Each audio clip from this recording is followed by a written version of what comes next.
My name is David Fleming. Gretchen Fleming is my daughter.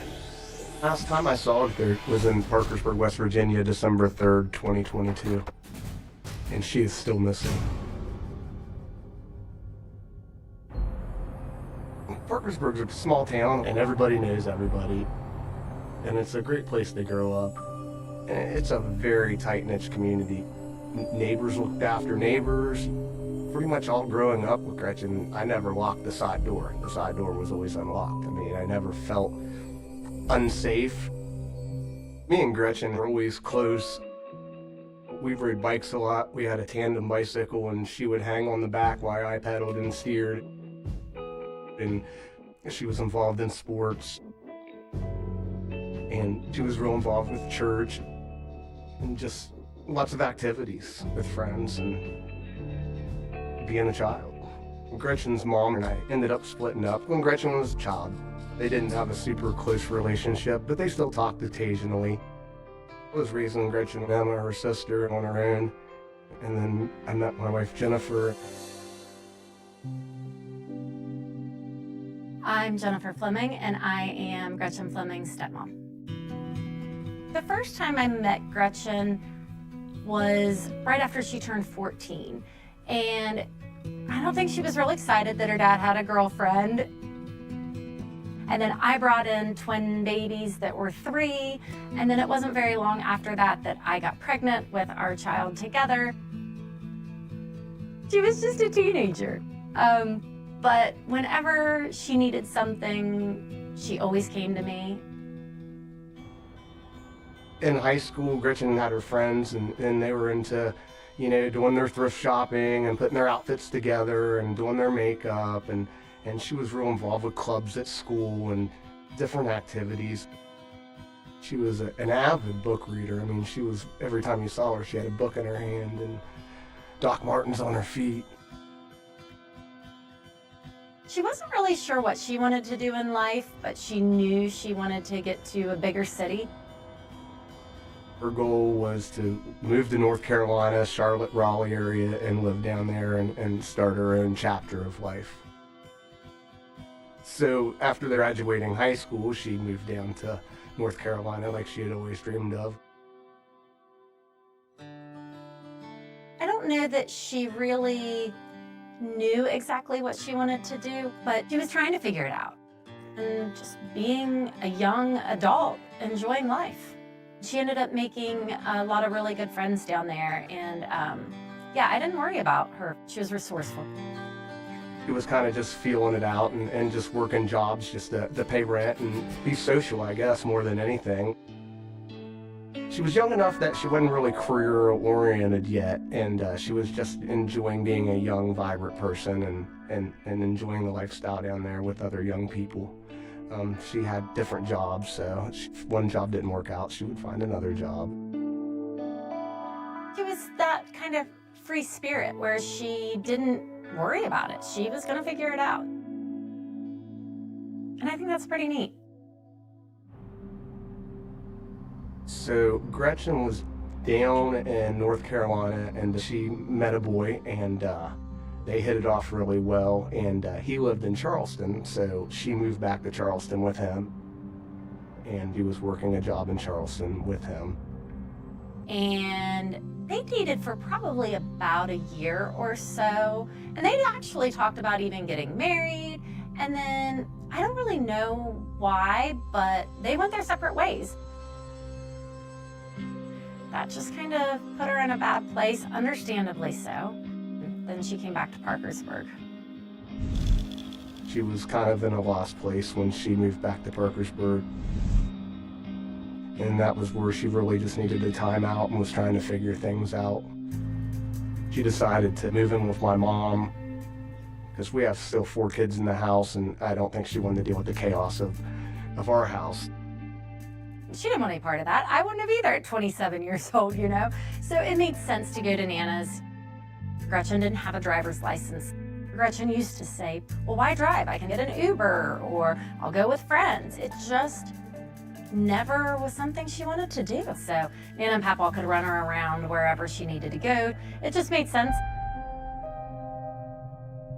While she was struggling with a breakup, she still went and found a job at a department store. She had talked about it, really wanted to be a flight attendant, so she was kind of preparing herself to do that.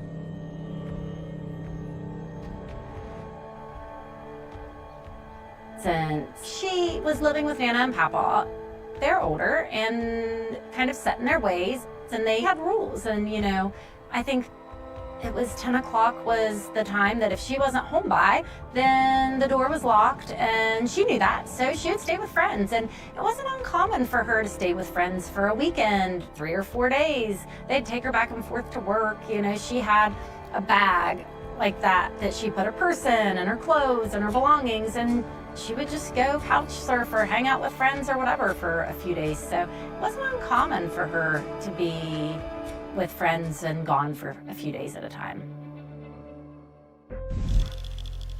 So the last time I saw Gretchen was Thanksgiving evening. We always have all of our family get together, aunts, uncles, probably 50 people in too small of a house. I had just taken a new job as a middle school wrestling coach. I had just started that following week. And that weekend I was actually out of town. So the following week I sent her a couple texts and she didn't reply right away, but like I said, I didn't think much about it. I was busy all week with the new job. There was always an open line of communication between me and Gretchen. If she didn't respond to my text one day, normally it would be the next day because her phone was dead, or she had lost her phone, and then she would immediately respond right back to me. Sometimes we'd talk a couple times a week on the phone. Sometimes we'd go a week or week and a half without talking on the phone.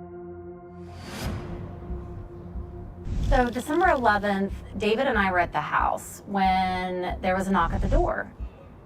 And it was my mother-in-law. And she came into the house and she said, "I'm worried. I haven't talked to or seen Gretchen since December 3rd.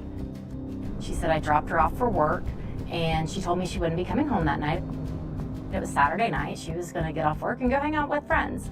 And so she said, you know, a few days went by and I didn't worry about it or think about it much because that's just common. You know, she goes and hangs out with friends. She said when it got to Thursday, she started getting a little bit concerned. By Friday, she hadn't heard from her. Saturday, she was really worried. So Sunday, she came to our house and she said, you know, something's wrong. David tried to call her, I tried to call her, and immediately went to voicemail, so we knew that her phone was dead. We tried texting, of course, nothing. And now that I can't see straight, I'm just a train wreck. And told Jen, I said, get in the car with me. I said, we're gonna go drive around to every bar in town, every establishment, hang out. I'm gonna show pictures until we can figure out what's going on. Well, one of the places that Gretchen liked to go was called the Front Row. When it's a little bar kind of restaurant establishment. Immediately, I go over to the front row and I ask the bartender and I show her a picture of Gretchen and I said, have you seen her here lately? And she said, yes, she was here last weekend. She goes, matter of fact, one of her friends dropped her purse off here. And I go, can I have her purse? So she hands me her purse. And when I opened up inside of her purse, I saw her phone, her ID, and her credit card. Now I'm scared. David, he's like, I found her purse. Like, what do you mean you found her purse? And he's like, it was returned to the front row a week ago. I'm like, oh, this is not good at all. It's when the bartender mentioned that she left with a guy. And I think because I found the purse, I'm scared. I'm thinking in my head, this just wasn't a missing persons case. Something had happened. We did run into some of Gretchen's friends that had hung out with her previously, and that's when they mentioned that she left with a guy. They were going down to My Way Lounge for karaoke night. So that kind of put us on the trail of heading to the My Way and seeing what they knew down there. Well, the same DJ for karaoke night was there, and he was the one that kind of told us that she was there that night. She came with the guy that she came from the front row with, and his name was John. We needed to find him.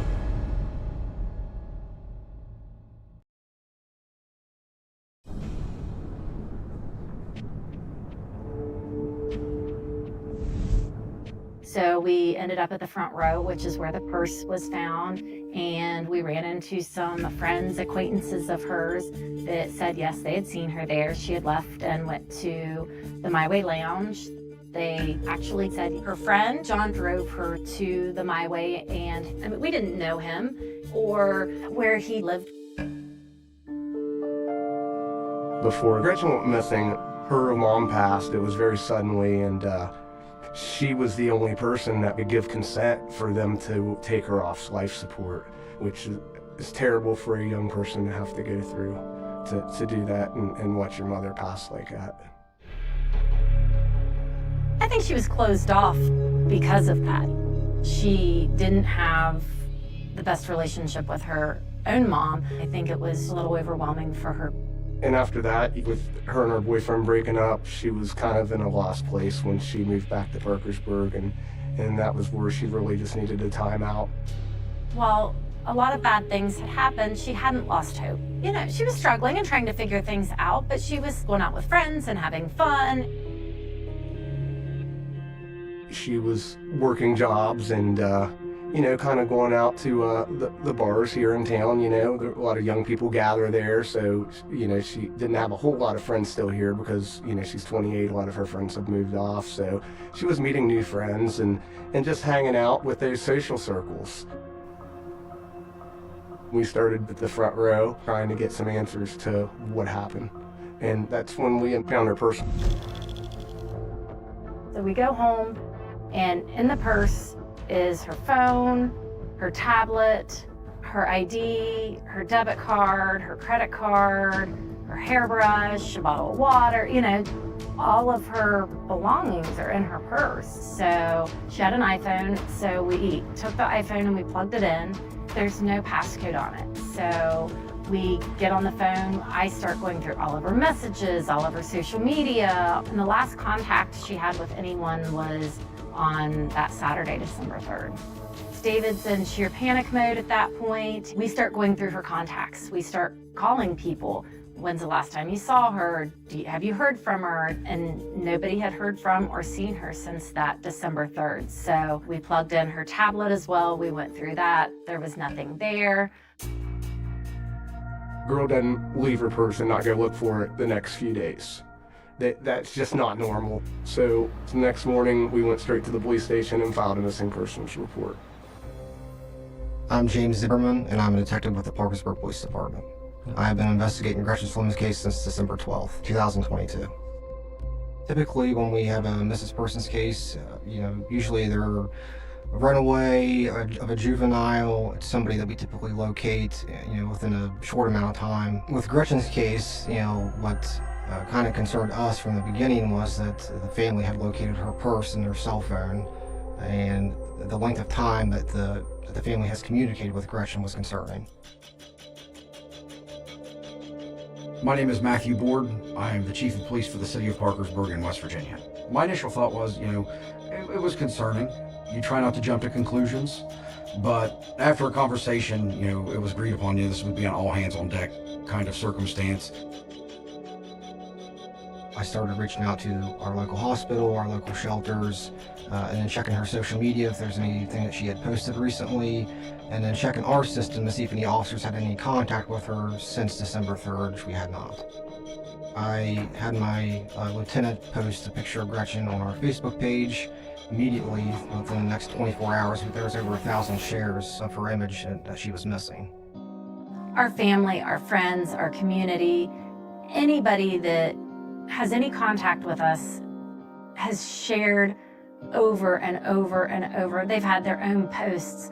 Again, it's a small town. This hits home with everyone in Parkersburg because it could be their niece or their daughter or their granddaughter or their sister or their cousin, it hits this community very, very, very hard because, again, everybody knows somebody in this town that knows us. They may not know Gretchen, but somebody knows some of our family. Based on my witnesses' statements, they believe that Gretchen had left with a male named John.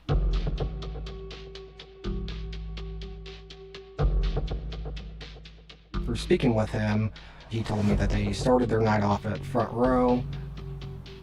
From there, Gretchen had mentioned going to My Way Lounge for karaoke, so they stopped there that evening. He mentioned that when they traveled from Front Row to My Way, she had left her purse and cell phone in his vehicle. She never brought it into the My Way Lounge. Later that night, he was looking for her, and he was concerned that he couldn't find Gretchen. He started canvassing the downtown area and was able to locate her. He returned back to My Way, seeing if she had came back while he was out looking for her. She had not. He then went home, and then later that day, he returned the purse to Front Row Bar, hoping that she would visit there. The reason he returned the purse to the Front Row was he didn't know where Gretchen lived, and she didn't have her cell phone with her, and that was a place that she typically would visit, and his thought process was that she would go back there and get her purse. He was really upset and worried. He told us, he said, I came out and she was gone. I don't know what happened to her. She just disappeared. He was very concerned. John, I know he didn't have anything to do with it. I've spoken with him. He was just as freaked out as I am as a father, because he was the one that took her there. I know he felt a lot of responsibility, because she didn't leave with him, and I think he just felt responsible that he couldn't find her. He was completely cooperated with the police because he didn't have anything to hide. Every day is just, you never know what's going to be thrown at you. I mean, we're all walking on eggshells. We are all sick to our stomachs over this. And again, we have children. We have a 19-year-old, we have 17-year-old twins, we have a 12-year-old. They're upset. They're kids. It's horrible. The next morning, the My Way Lounge, the owners, they contacted me on Facebook and sent me a private message and said that they have them video surveillance if I would like to come and watch it. So, of course, I said yes. So I grabbed my wife and we go down there at lunchtime and we asked to see the video. And it shows Gretchen innocently just sitting at the end of the bar by herself. The friend that she had came with was like a couple seats down, and he was talking to a couple other people, and she was kind of just sitting there by herself. Well, then comes in the picture a man out of the gambling room. He stands beside her and ends up bringing her a drink. Then they end up talking and they go back into the gambling room together, probably for about a half hour, 45 minutes. And then they come out of the gambling room and the man ends up walking out the door and she's walking right behind him.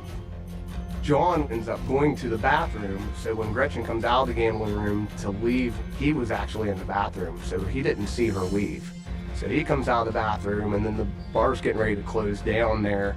And he's looking for her and can't find her because he was going to give her a ride home. And then the footage actually shows Gretchen leaving with the man and his car driving away. At the bar, they tell us that she left with Preston Pierce, and we're like, who's that?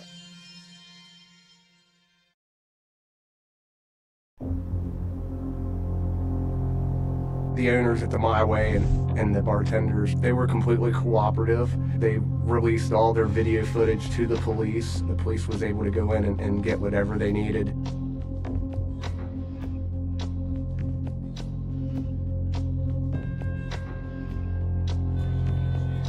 The bartenders mentioned that Gretchen was left with Preston Pierce. What I gathered from the bartender and the owners, Preston was not a regular customer there, but he had been there maybe a time or two before. I don't know what he said to her, how he got her in the gambling room. It's just kind of a social kind of thing. Maybe he said, hey, I've got $20. Do you want to go play the machines? I don't know. And how he got her to leave with him, I don't know. Maybe he said, if you need a ride, I'll give you a ride. It's late into the hours of December 3rd, December 4th morning. She knew she couldn't go to Nana's. Hey, I can give you a ride to a friend's house, or if you want to sleep on my couch, you can. I don't know. I think she probably had a little bit too much to drink that night. Maybe he said, hey, I got another place up the road or something, or I don't know, but I don't think that, like, he was a friend of hers or anything. After speaking with some of the bartenders at my lounge, they were able to tell us that Gretchen left with another male subject named Preston Pierce.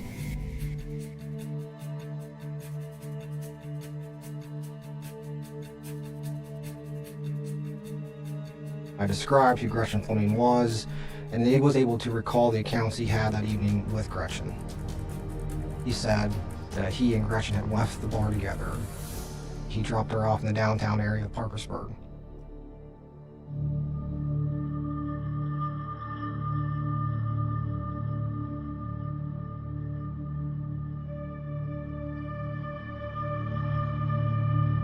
That's when we went back to the downtown area, started knocking on doors, canvassing the area with a team that we had put together, and trying to see if there's any witnesses or video footage that may have captured that.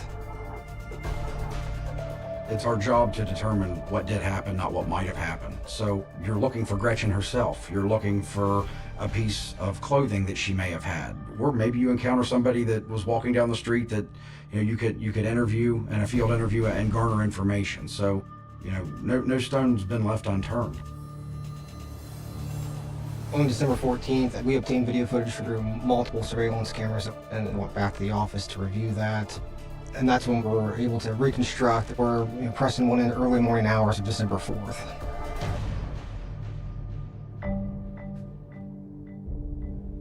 So My Way Lounge, it's at the intersection of 5th and Juliana. And this is the front entrance of My Way. This is where we last seen Preston and Gretchen exit the door. So after they exit the front entrance of the establishment at My Way, we believe that Preston was parked in the northern parking lot at My Way Lounge near the News and Sentinel. From there, we had video footage that captured headlights. So after the headlights kick on, we see the vehicle. It looks like it turns down the alleyway headed towards 6th Street. We believe that vehicle to be Preston Pierce's vehicle. Shortly after, we obtained video footage from a nearby gas station. We believe we see Preston's vehicle on Ann Street, and he's headed in the direction of Southside Parkersburg. We're trying to, see if there's any place Gretchen may have gotten out of the vehicle, or any time the vehicle had stopped. We're also not just looking for a vehicle, we're looking to see if Gretchen, maybe, walking in any area. There's a lot of wooded area and underneath the Fish Street Bridge. We canvassed that area as well, looking for anything that may place Gretchen in that area or any evidence that may help us further investigation. And we weren't able to locate anything that placed her at those areas. From the video footage that we obtained, we did not see her get out of the vehicle. We did not see her walking in the area in the downtown area. And then through that, we continued looking at the video footage. We believe we see Preston's vehicle, what we believe is his vehicle, is traveling in the direction of his home. We know that Preston and Gretchen left the bar together. We believe his vehicle was traveling in the direction of his home. I immediately knew something bad happened. Gut instinct, this is not normal, and that's what made this turn into a scary situation where we knew something was wrong. At this point, things aren't adding up. Preston, a lot of the statements he gave us that evening were inconsistent with the surveillance that we collected. Last person that she walked out of the My Way Lounge with was Preston Pierce, and she hasn't been seen yet since.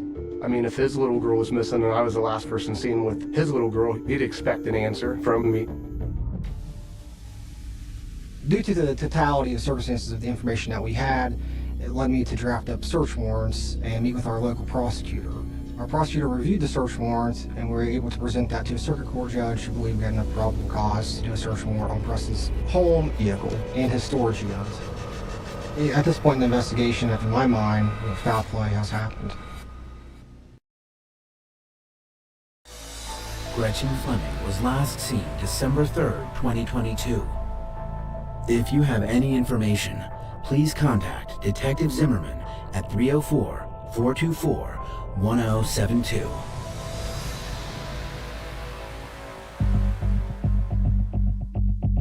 We believe Preston was the last person with Gretchen in the early morning hours of December 4th. On December 15th, our Detective Bureau was able to secure 3 different search warrants, one for Preston's house, a storage building that he rented, as well as his vehicle. After doing so, 3 different search teams were divided, and all 3 warrants were executed. After we put the teams together to go out and execute these search warrants, we're trying to place Gretchen inside the home or inside Preston's vehicle. That's the evidence that we're looking for. You have to be, very detailed while you're doing a search warrant. You want to collect as much evidence as you possibly can. Whether you think it may be relevant or not, it's better to collect it and then, to bring it back, and we can send it off to the lab at that point to verify if it is relevant to our case.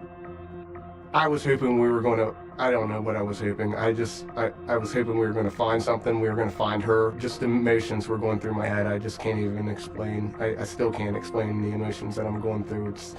You just don't even know how to process this. It's just day by day. The processing I don't know. I don't even know.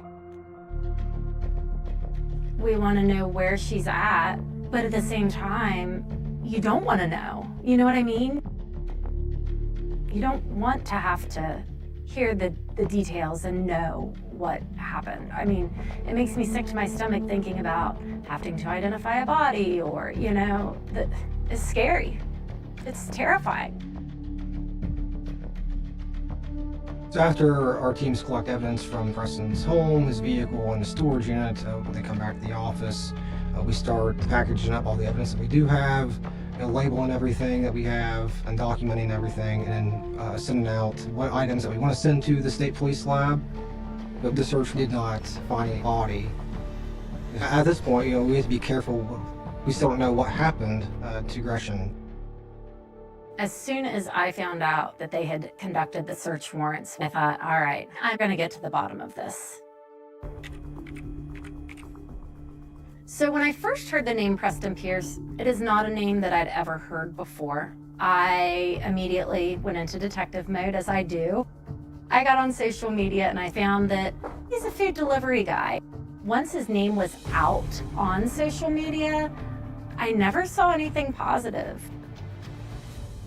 Some women were complaining that he really creeped them out and was almost stalking them at some points because they would call, he would have their phone number when he would use the delivery, and then he would start texting those women, making inappropriate advances towards them and just nasty things, He knows where people live because he's delivering food to their houses. He's got their names, he's got their phone numbers. He's contacting them after he delivers food to them. You're beautiful. One of our good friends had to stop ordering because he was texting her inappropriately after he had delivered her food. My mom shops at a local clothing store, and she was there one day shopping and got to talking to the girls that worked there. They had to stop getting food delivery because Preston would come into the store and talk inappropriately to them. Then he would start text messaging them inappropriate things. I had a friend call me and tell me that one of her friends was out at a bar one night with him and woke up the next morning in his house and didn't know how she got there or what had happened to her, which makes you feel sick to your stomach. And my first response was, did she contact Detective Zimmerman? And she eventually did. I don't think that this is the type of person that you want to be the last person seen with your daughter. He's had multiple complaints against him for stalking women. He's had complaints for pursuing underage minors. After we execute the search warrant at Preston's home, our local news station here put an image of Preston's house on their news site. Through those following days, I've received tips from various people that were compelled to tell me about their past incidents with Preston Pierce. But at this point, we have to be careful what information we do release to the media. In my opinion, I think he thinks he's above the law. I think he thinks that he's untouchable. And I'm really scared for the community of whose little girl's next.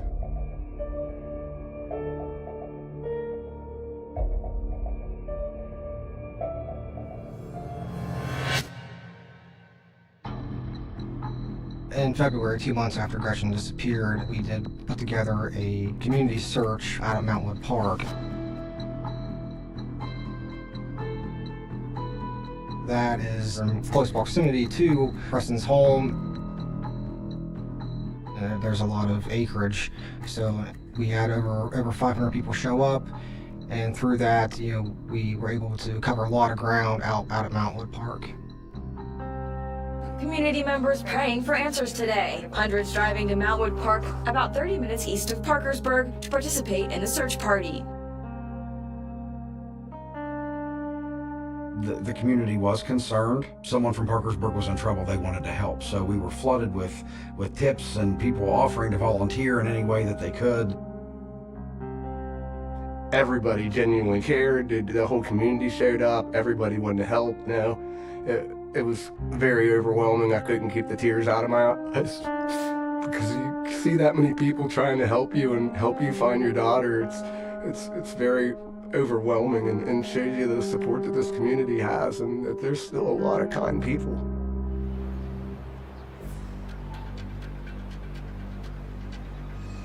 Through the community search, there was various items that were collected. Unfortunately, none of which we believe had anything to do with Preston Pierce or Gretchen Fleming. So anytime I saw a report of an unidentified body being located anywhere, I would contact that agency and see what information they had. We had no evidence to say that she had passed away, but we just wanted to cover our bases, and that's why we were reaching out to agencies throughout the state. One morning, some reporter from a news station reports the body of the missing woman had been found. Got, 4 kids in the house. They're reading this on social media. Emma, Gretchen's sister, comes running upstairs because she's home for school at the time for her Christmas break, and she's like, I heard they found Gretchen. I'm trying to get in touch with the detective. I'm wondering why he didn't call me and tell me what's going on. I'm going beside myself. It makes me feel sick to my stomach.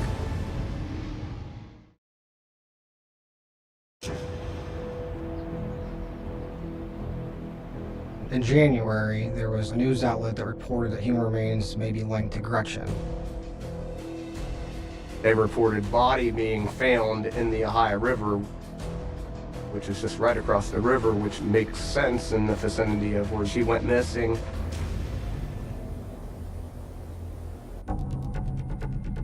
Detective Zimmerman, he didn't know what happened either. He was just as ambushed as we were reading it. So he was already en route to try and figure out why he hadn't been notified by local authorities. Through the various law enforcement agencies I did contact, the description it didn't match Gretchen's. We had to reach out to the family and tell them this was not accurate. I was furious. I sent the reporter a real nasty email, like, do a little bit of due diligence before you try and get a story, because we have other children. We have aging parents that are the grandparents. We don't need even more stress in our life because you want a story.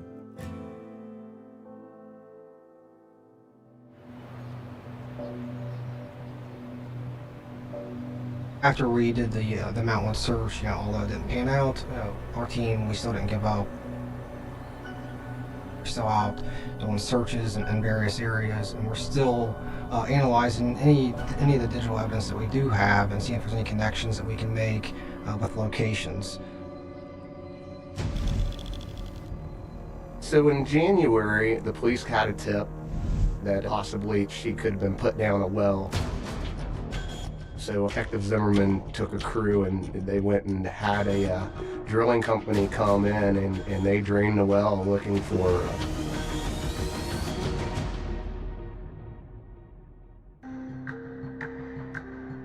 You're on pins and needles wondering, what are we going to find out? Is this the moment that we're going to get the answers? It's terrifying. I mean, we want the answers, but again, you're sitting there terrified. What if they find her in that well?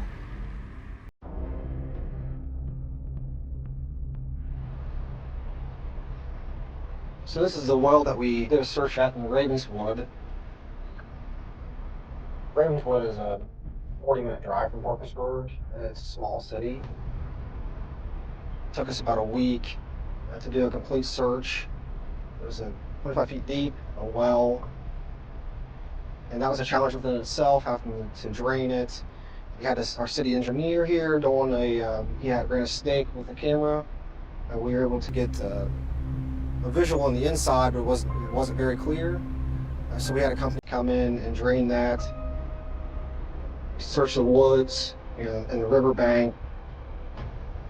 And after that search, being here for about a week, we felt comfortable marking this off our list. We could not place Gretchen here.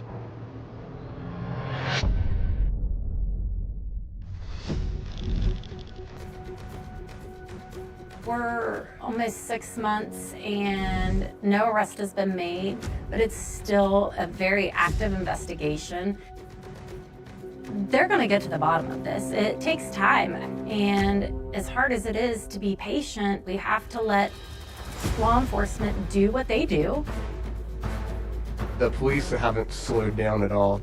They're moving faster and faster as more information comes in. They're building their timelines. They haven't slowed down or stopped on this at all. In fact, I think the momentum's picking up at this point. Although we haven't been able to release a lot of detailed information in regards to this case, it still is very active. We want the public to know that we are still currently working on this case. I believe that Preston's the last one that was with her. I don't have any doubt that he is the person that has done something to her. I believe that he is a predator. I believe that he preys on young women, young pretty women. And Gretchen was a beautiful, kind, young lady that was too trusting, and I believe that he took advantage of that.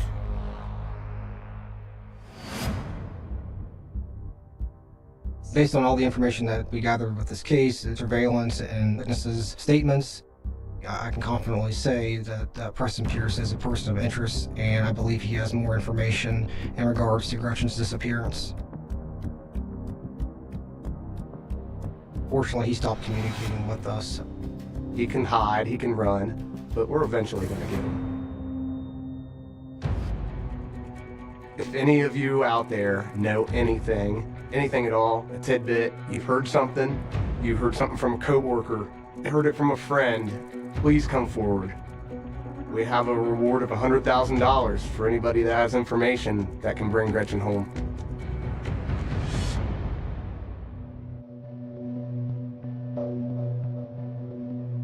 I ask you to look within yourself. There's a family that needs questions answered, that are struggling with this every day. And help this family get closure, help us get the answers we need to find Gretchen. If I could see Gretchen again, the first thing I'd do is give her a big hug and tell her how much I love her and how much I've missed her. Imagine if this was your daughter, your sister, your cousin, your aunt, your family member that you love. How would you feel to be in this situation? The last thing anyone saw was the porch light, still burning in the pale gray of a Texas dawn, casting a lonely halo over an empty driveway. March 2005. East Texas. A town small enough that everybody knew the sound of everybody else's truck engine. Pine trees pressing in from every side. Long highways cutting through flat land like scars. And in the middle of it all, a modest brick house on County Road 17 where 27-year-old Daniel Mercer was supposed to be sleeping before his early shift at the paper mill. He never showed up. At first, it didn't feel like a headline. It felt like a mistake. A missed alarm. A dead phone battery. But by noon, the foreman had called twice. By 3, Daniel's sister had driven past the house. The porch light was still on. His pickup was in the driveway. The front door was unlocked. Inside, the television hummed softly to an empty room. No signs of struggle. No shattered glass. No overturned furniture. Just a half-finished glass of sweet tea sweating onto the coffee table, and Daniel's wallet sitting neatly beside his keys. His cell phone lay on the kitchen counter, plugged in. Fully charged.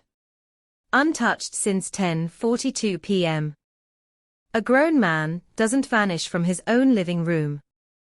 Sheriff's deputies arrived at 4:12 p.m. They expected to calm a worried family. Instead, they stepped into what would become one of the county's most whispered phrases, the Mercer disappearance. A cold case born before sunset. Daniel Mercer was not the kind of man who evaporated. No criminal record. No debts anyone knew of. No secret second life uncovered in the early hours. He worked overtime, coached Little League on weekends, and had dinner every Sunday at his mother's house. Routine was his anchor. Routine was his alibi against chaos. But routine can shatter in a single silent moment. Neighbors reported nothing unusual. No screams. No gunshots. No engines roaring off into the night. One elderly woman across the road claimed she saw headlights around midnight, parked briefly in front of Daniel's house, but she couldn't swear to it. Could have been anybody, she told deputies. Could have been nobody. Inside the house, investigators moved carefully. They dusted for prints that led nowhere. They checked the backyard, the shed, the tree line stretching into darkness. Nothing disturbed. No drag marks in the dirt. No footprints beyond Daniel's own worn work boots by the back steps. It was as if the air itself had swallowed him. By the second day, the story was on local news. Young Texas man missing. His photo filled television screens, brown hair, steady eyes, the faintest hint of a smile. The words rolled out like familiar tragedy, mysterious disappearance, no signs of foul play, community in shock. Shock turned quickly to fear. Because when someone disappears without noise, without warning, without evidence, it suggests something deliberate. Something careful. Detectives retraced Daniel's final known movements. He left work at 6:07 p.m., stopped at a gas station at 6:22. Paid cash. Bought a six-pack and a bag of ice.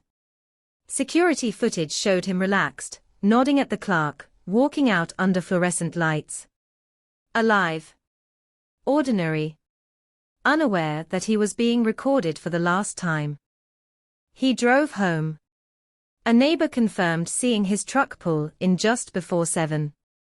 Phone records showed one outgoing call at 8:14 p.m. to an unfamiliar number. The call lasted 32 seconds. No voicemail followed. When detectives traced the number, it led to a prepaid cell phone purchased 2 weeks earlier at a convenience store in Houston, 3 hours away. No registration. No subscriber name. Disposable.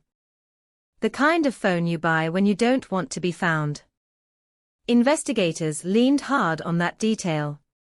Who in Daniel's quiet orbit would need anonymity? They interviewed co-workers, ex-girlfriends, old high school friends.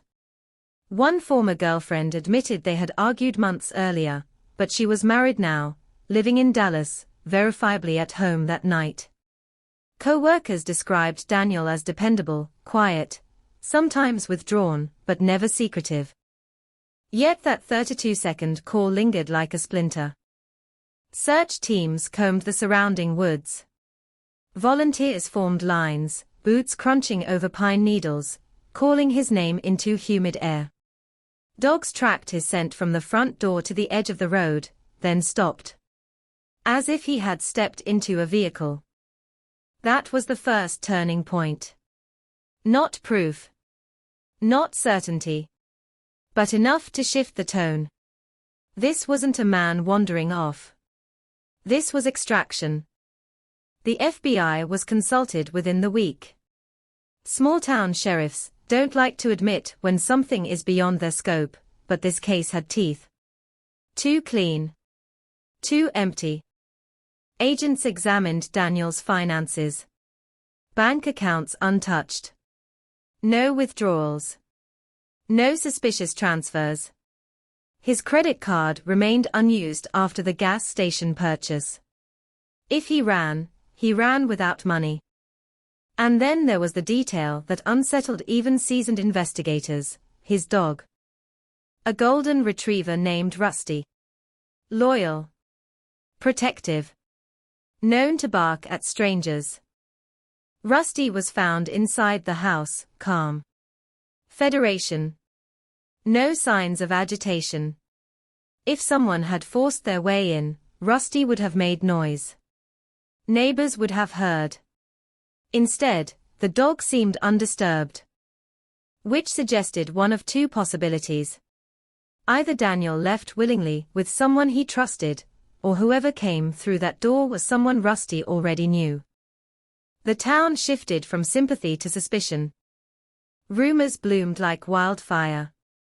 Secret gambling debts. An affair. Drug involvement. Every theory crashed into the same wall: no evidence. No motive.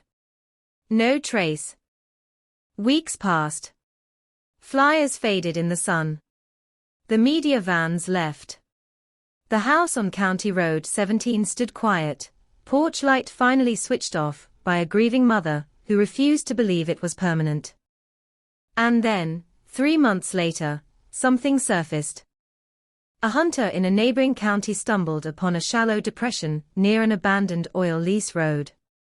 The soil looked recently disturbed despite heavy rains. Deputies were called. The ground was excavated. They found nothing but animal bones. But the rumor had already ignited. Body discovered. Case cracked. Headlines flickered and died within 48 hours. False alarm. Another dead end. The prepaid phone remained the only anomaly. Investigators pulled tower data. On the night of Daniel's disappearance, that phone pinged off a cell tower less than 2 miles from his house at 8:13 p.m., 1 minute before Daniel's outgoing call. Someone was nearby. After that call, the phone went dark forever. Detectives theorized a meeting. Perhaps arranged earlier. Perhaps spontaneous. But why leave everything behind? Why step outside without your wallet, without your keys? Unless you thought you were coming right back. That possibility chilled the family most of all. Years began to stack up. 2006, 2007. The file thickened, but answers did not. Leads dried. Witness memories blurred. The sheriff who first responded retired. A new one took his place, promising fresh eyes, renewed effort. The phrase, cold case, entered official paperwork. Cold case. 2 words heavy with resignation. Yet something about Daniel Mercer refused to settle into dust. In 2010, an anonymous letter arrived at the sheriff's office. No return address. Postmarked from San Antonio. Inside, a single sentence typed in block letters: "You're looking in the wrong direction." No signature. No explanation. Forensics found no usable prints. The paper was generic. The ink unremarkable. But the timing rattled investigators. 5 years silent, then this. They reopened interviews. Pressured old acquaintances. Re-examined the prepaid phone trail. A store clerk in Houston vaguely recalled selling a cheap flip phone to a tall man with a baseball cap pulled low. That was all. Security footage from that day had long been erased. Theories multiplied again. Was Daniel lured by someone posing as a business opportunity? Had he witnessed something he shouldn't have? Was the disappearance personal, or collateral damage in something larger? Every path forked into darkness. Daniel's mother kept his room untouched. His truck remained in the driveway for years, engine started once a month by his brother to keep it alive. Birthdays passed like quiet funerals without a body. The community never fully recovered its ease. Doors were locked more often. Strangers were noted. Headlights at midnight meant something different now. Because the most terrifying crimes are not the loud ones. They are the silent extractions. The careful erasures. By 2015, the case had been formally labeled inactive. Not closed. Just dormant. Files boxed.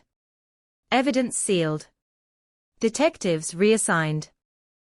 But in that small Texas town, it was never truly dormant. It lived in conversation. In suspicion. In the uneasy glance at an unfamiliar car, idling too long on a quiet road. Daniel Mercer stepped into a night that never gave him back. No ransom demand. No confession. No remains. Just a porch light glowing against the dark, a 32-second phone call, and a dog that didn't bark. Some disappearances fade. Others harden into legend. And in East Texas, 2005 never really ended. By the time summer pressed its heat down over East Texas in 2005, Daniel Mercer's face was everywhere, taped to diner windows, pinned to bulletin boards inside churches, fading along the glass of gas station doors where truckers stopped for coffee at 3 a.m. The word missing had become part of the town's vocabulary, spoken in lowered voices, followed by a slow shake of the head. But inside the sheriff's office, the tone was changing. Missing was beginning to feel like taken.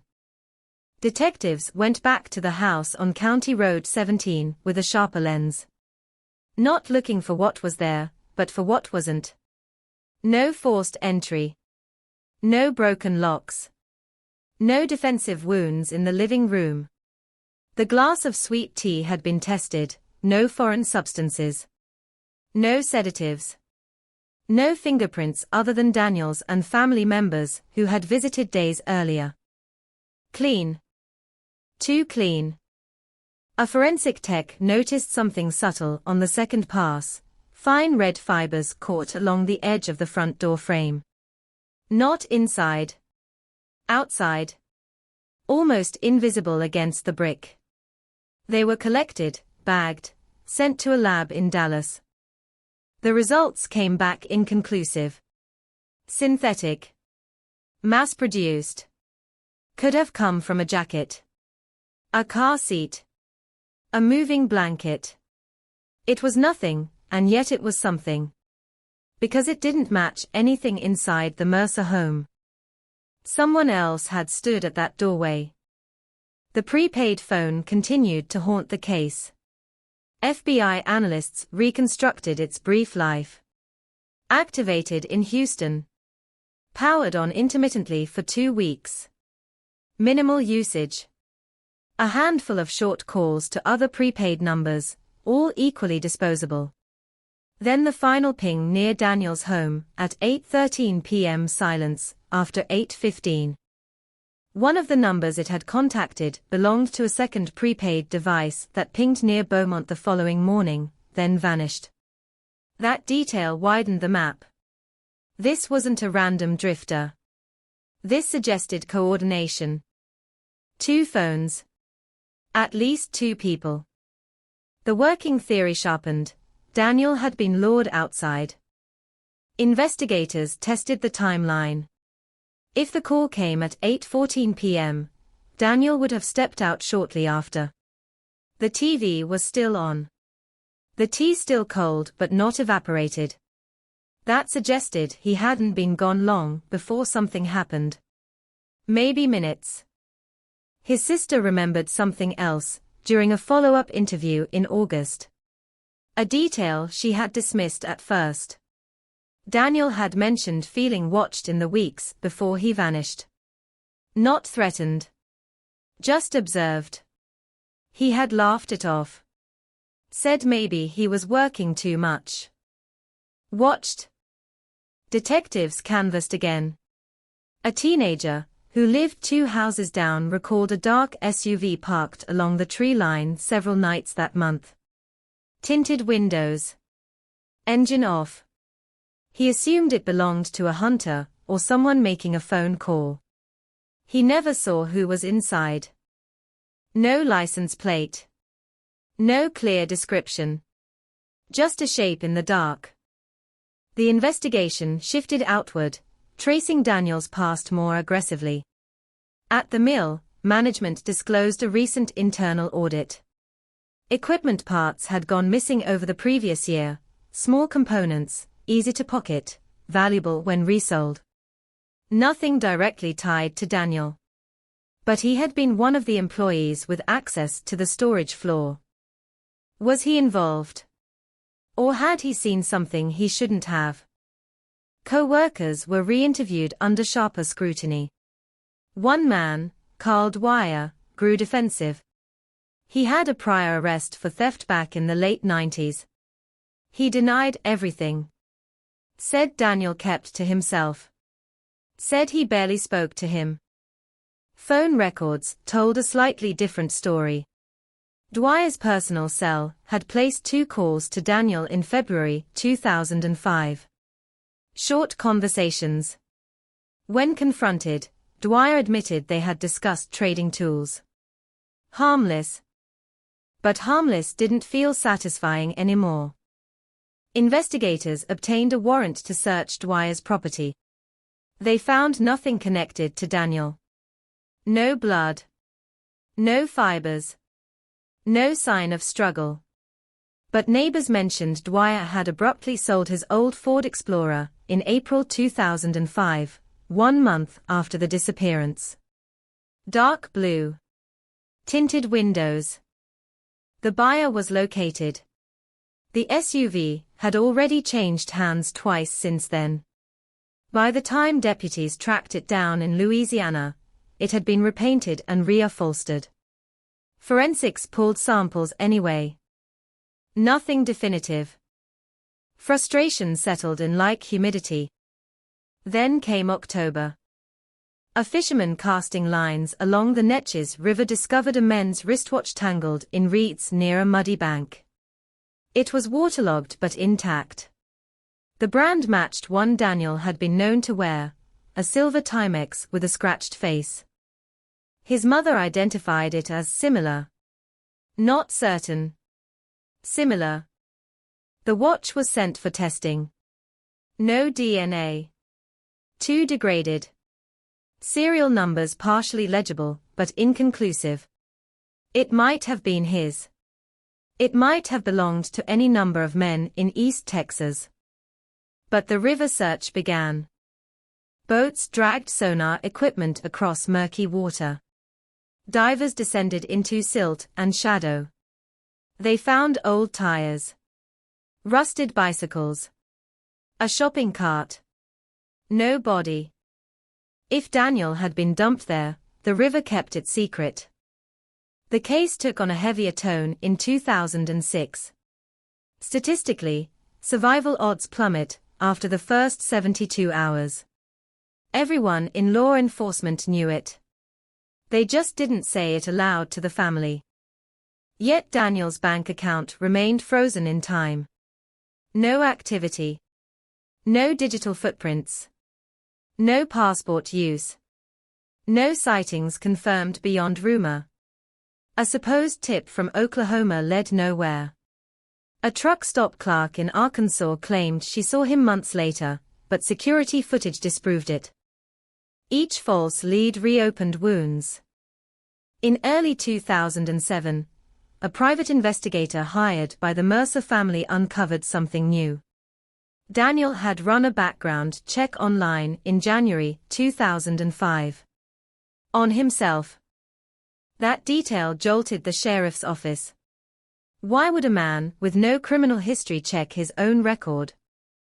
Computer forensics revealed he had accessed a public records site and searched his name multiple times over several days. He also searched the name of an unfamiliar corporation registered in Houston, Red Hollow Logistics. The corporation existed on paper only. Formed in late 2004.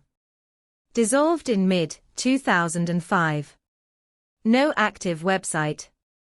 No listed employees beyond a generic registered agent. The prepaid phone had been purchased in Houston. Red Hollow Logistics was registered in Houston. Coincidence began to look thin. Federal agents dug deeper. The registered agent for Red Hollow Logistics had ties to a larger freight brokerage company under investigation for interstate cargo theft. Shipments disappearing. Records altered. Insurance claims filed. Paper trails manipulated. Could Daniel have stumbled into something bigger than a small-town equipment theft? Had he noticed irregular shipments at the mill? Did he connect dots he wasn't supposed to see? The theory expanded from personal dispute to organized crime. But evidence remained maddeningly circumstantial. No fingerprints linking anyone to Daniel's home. No surveillance footage of an abduction.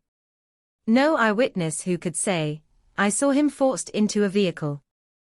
Just that 32-second call. In 2008, advances in cell tower triangulation allowed analysts to refine the prepaid phone's position slightly. It hadn't just pinged within 2 miles. It had likely been within a half-mile radius of Daniel's house at the moment of contact. Close enough to see the porch light. Close enough to wait. That suggested premeditation. Someone arrived early. Parked. Watched. Timed the call. Lured him out. Investigators reconstructed a possible sequence. The SUV idles in darkness. The phone dials Daniel. A familiar voice, or at least a convincing one, asks him to step outside. Maybe says there's something he needs to see. Maybe claims car trouble. Maybe uses a name Daniel recognizes. He grabs nothing. Leaves the door unlocked. Rusty stays calm, because Daniel shows no fear. He steps onto the porch. And then what? A weapon. A quick overpowering. A second person emerging from shadow. No blood was found on the porch. No shell casings. No visible signs of struggle. If force was used, it was swift and controlled. Professionals. The possibility unsettled even veteran agents. Because random violence leaves chaos. This left silence. In 2009, Carl Dwyer was arrested on unrelated fraud charges. Detectives saw an opening. They offered leniency for information. Dwyer maintained he knew nothing. Polygraph results were inconclusive. The Mercer family began to fracture under strain. His mother clung to hope. His brother drifted into anger. Holidays became unbearable. Every knock at the door carried a split-second surge of impossible expectation. Meanwhile, the file thickened. Maps layered with pins. Phone records highlighted in yellow. Photographs of Daniel smiling beside friends who now avoided cameras. And still, no body. In 2010, when the anonymous letter arrived, "You're looking in the wrong direction," it felt less like a taunt and more like a warning. Investigators considered the possibility that Daniel had not been targeted for what he knew, but for who he was connected to. They re-examined his call history from the months before March 2005. One number appeared repeatedly in February, a Houston area code, different from the prepaid device. Registered to a woman named Elise Navarro. Elise had moved out of Texas in April 2005. Relocated to New Mexico. Clean record. No obvious ties to freight companies or theft rings. When interviewed, she admitted she had met Daniel online in late 2004. Casual conversations. Flirtation. She visited East Texas once in January. Spent a weekend. She insisted their connection fizzled by February. Said Daniel was kind but distracted. Preoccupied. She denied any involvement in his disappearance. Phone records showed their last contact on February 28. 2 days before he vanished. Investigators asked her about Red Hollow Logistics. She hesitated. Just for a second. And in cases like this, a second is everything. But hesitation is not evidence. And the night Daniel Mercer stepped into the darkness remained untouched by confession, untouched by proof, sealed behind a silence that only grew louder with time. Elise Navarro's hesitation lasted less than a breath, but in interrogation rooms, silence stretches like wire. She sat under fluorescent light in a county building 3 states away, fingers laced tight, eyes fixed on a point just over the detective's shoulder. When asked about Red Hollow Logistics, she didn't deny knowing the name. She didn't confirm it either. She said she might have seen it on paperwork once. She said Daniel talked about some weird shipping stuff at work. She said it didn't mean anything. Didn't mean anything. But Daniel had searched that company repeatedly in the weeks before he disappeared. He had checked his own background. He had received a call from a burner phone that traced back to Houston. Elise had Houston ties. Red Hollow had Houston roots. Threads were beginning to cross. Elise admitted something else after 2 hours of careful pressure. During her January visit to East Texas, Daniel had driven her past the mill late at night. He pointed to a loading dock and told her, half joking, "If anything ever happens to me, start there." She claimed she laughed at the time. Thought it was dark humor. He never explained. That line detonated inside the case file. If anything ever happens to me. Investigators pulled the mill's shipment logs from late 2004 through March 2005. At first glance, everything balanced, entries matched exits, weights aligned with manifests. But forensic accountants noticed subtle irregularities. Duplicate invoice numbers. Minor discrepancies in recorded cargo weights, just a few £100 here and there. Not enough to trigger alarms. Enough to siphon product over time. Paper manipulation. Systematic. Controlled. And Daniel worked maintenance on that exact loading dock. Co-workers now remembered him asking questions in February. Quiet questions. About shipment destinations. About after-hours pickups. One supervisor brushed him off. Told him not to worry about paperwork that wasn't his job. Had he worried anyway? A deeper dive into Red Hollow Logistics revealed it had leased warehouse space in Houston for only 3 months in early 2005. That warehouse sat within 5 miles of the convenience store where the prepaid phone had been purchased. Rental records were paid in cash through intermediaries. No direct names surfaced. The lease ended April 2, 2005. 3 weeks after Daniel vanished. Timing began to feel surgical. In late 2011, a former employee of the freight brokerage under federal investigation came forward seeking a plea deal in an unrelated case. In a proffer session, he mentioned hearing about a problem in East Texas years earlier. He couldn't name Daniel. Couldn't recall specifics. Just that someone at a mill had started asking too many questions about diverted shipments. He remembered one phrase clearly: "He won't be a problem long." No dates. No proof. Just memory. Still, it was the first time someone from outside the town hinted that Daniel's disappearance wasn't random. Agents pursued the freight brokerage harder. Financial records showed shell companies feeding into one another, money washing through accounts before dissolving. Red Hollow Logistics appeared to be one of those temporary vessels. Created, used, discarded. But tying it directly to Daniel required more than suspicion. In 2012, new DNA technology prompted a re-examination of physical evidence from the Mercer home. The red fibers found on the door frame were tested again. Advanced comparison linked them to a specific brand of industrial moving blankets sold in bulk to logistics companies across Texas between 2003 and 2006. It didn't narrow suspects dramatically, but it aligned with the freight angle.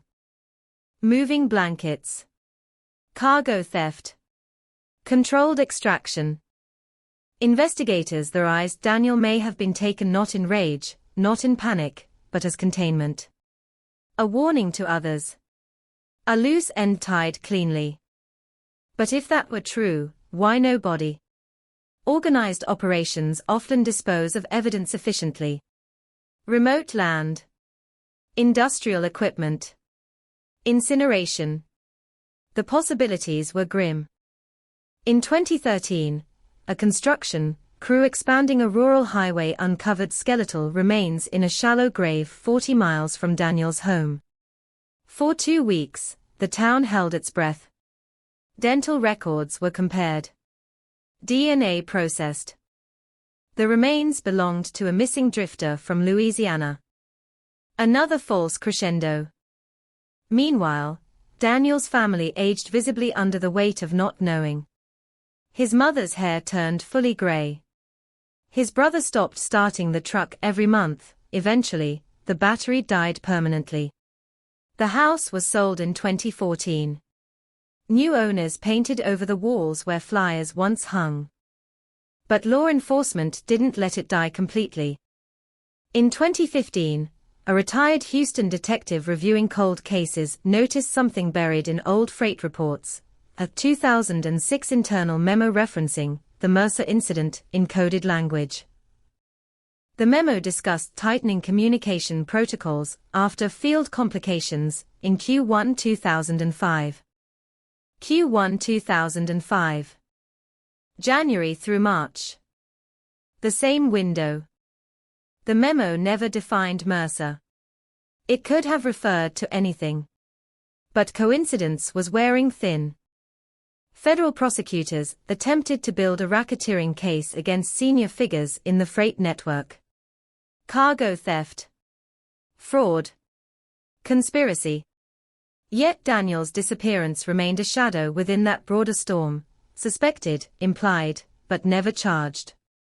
Because there was no body. No witness willing to testify to murder. No physical link placing any suspect at County Road 17 that night.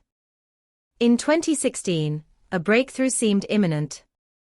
A former warehouse manager named Luis Garza, facing decades in prison, agreed to cooperate. In recorded conversations, he described handling problems for superiors. When pressed about East Texas, he went quiet. Then he asked for a lawyer. He later recanted any implication of violence. Claimed investigators twisted his words. Without corroboration, prosecutors couldn't leverage it. The Mercer case remained technically open, but practically frozen. Until 2018. A podcast focusing on unresolved disappearances dedicated a season finale to Daniel's story.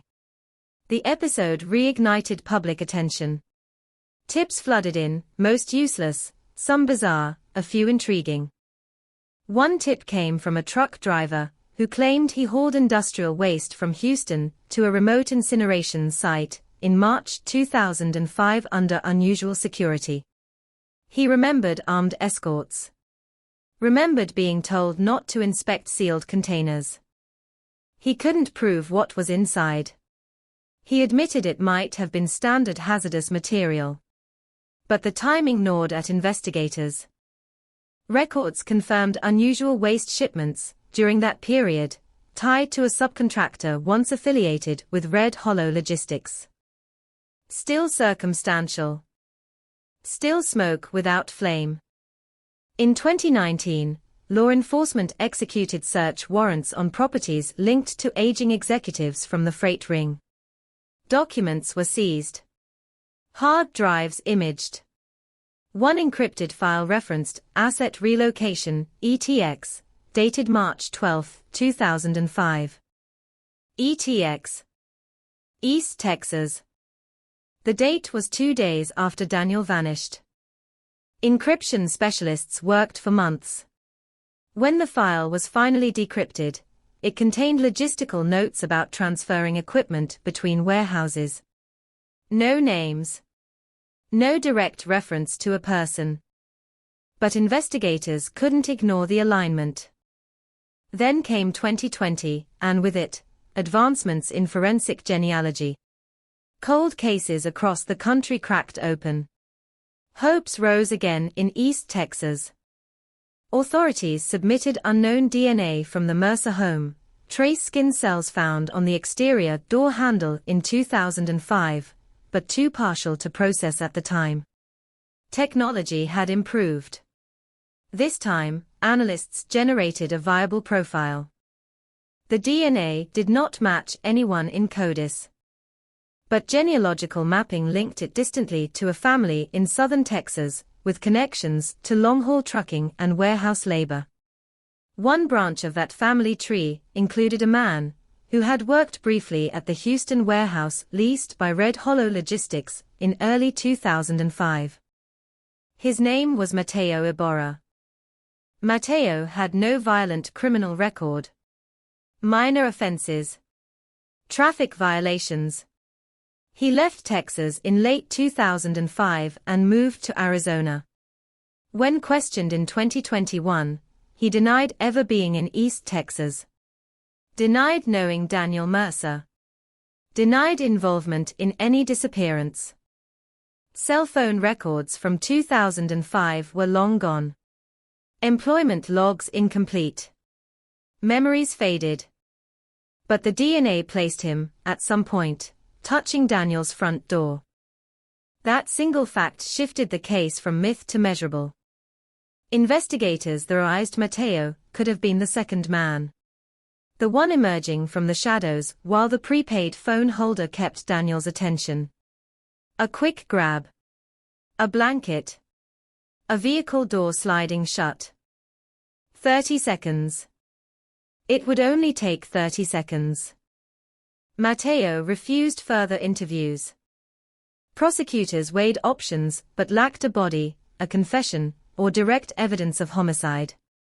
Touch DNA alone could suggest innocent contact, door-to-door sales, mistaken address, any number of explanations. And so the file remained open, but unproven. Daniel Mercer's disappearance, once whispered as local tragedy, now carried the weight of possible organized containment. A man who might have noticed stolen shipments. A man who might have asked one question too many. A man who stepped onto his porch, and into a plan already in motion.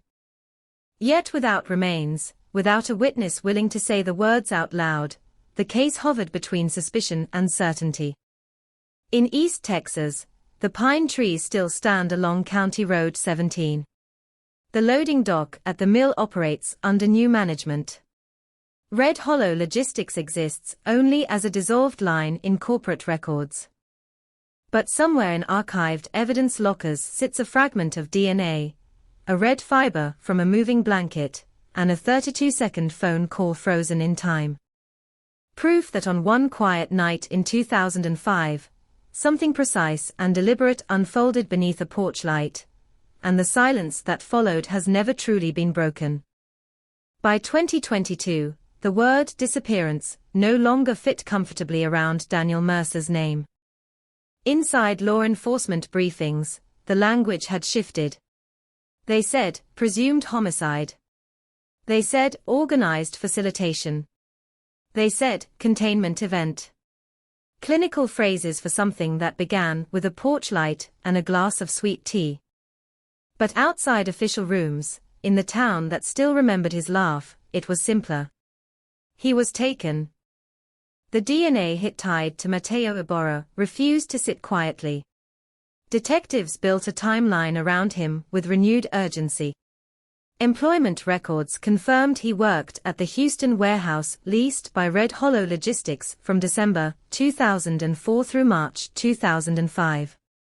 Temporary contract. Paid in cash supplements beyond payroll. Those supplemental payments stopped abruptly on March 15. 5 days after Daniel vanished.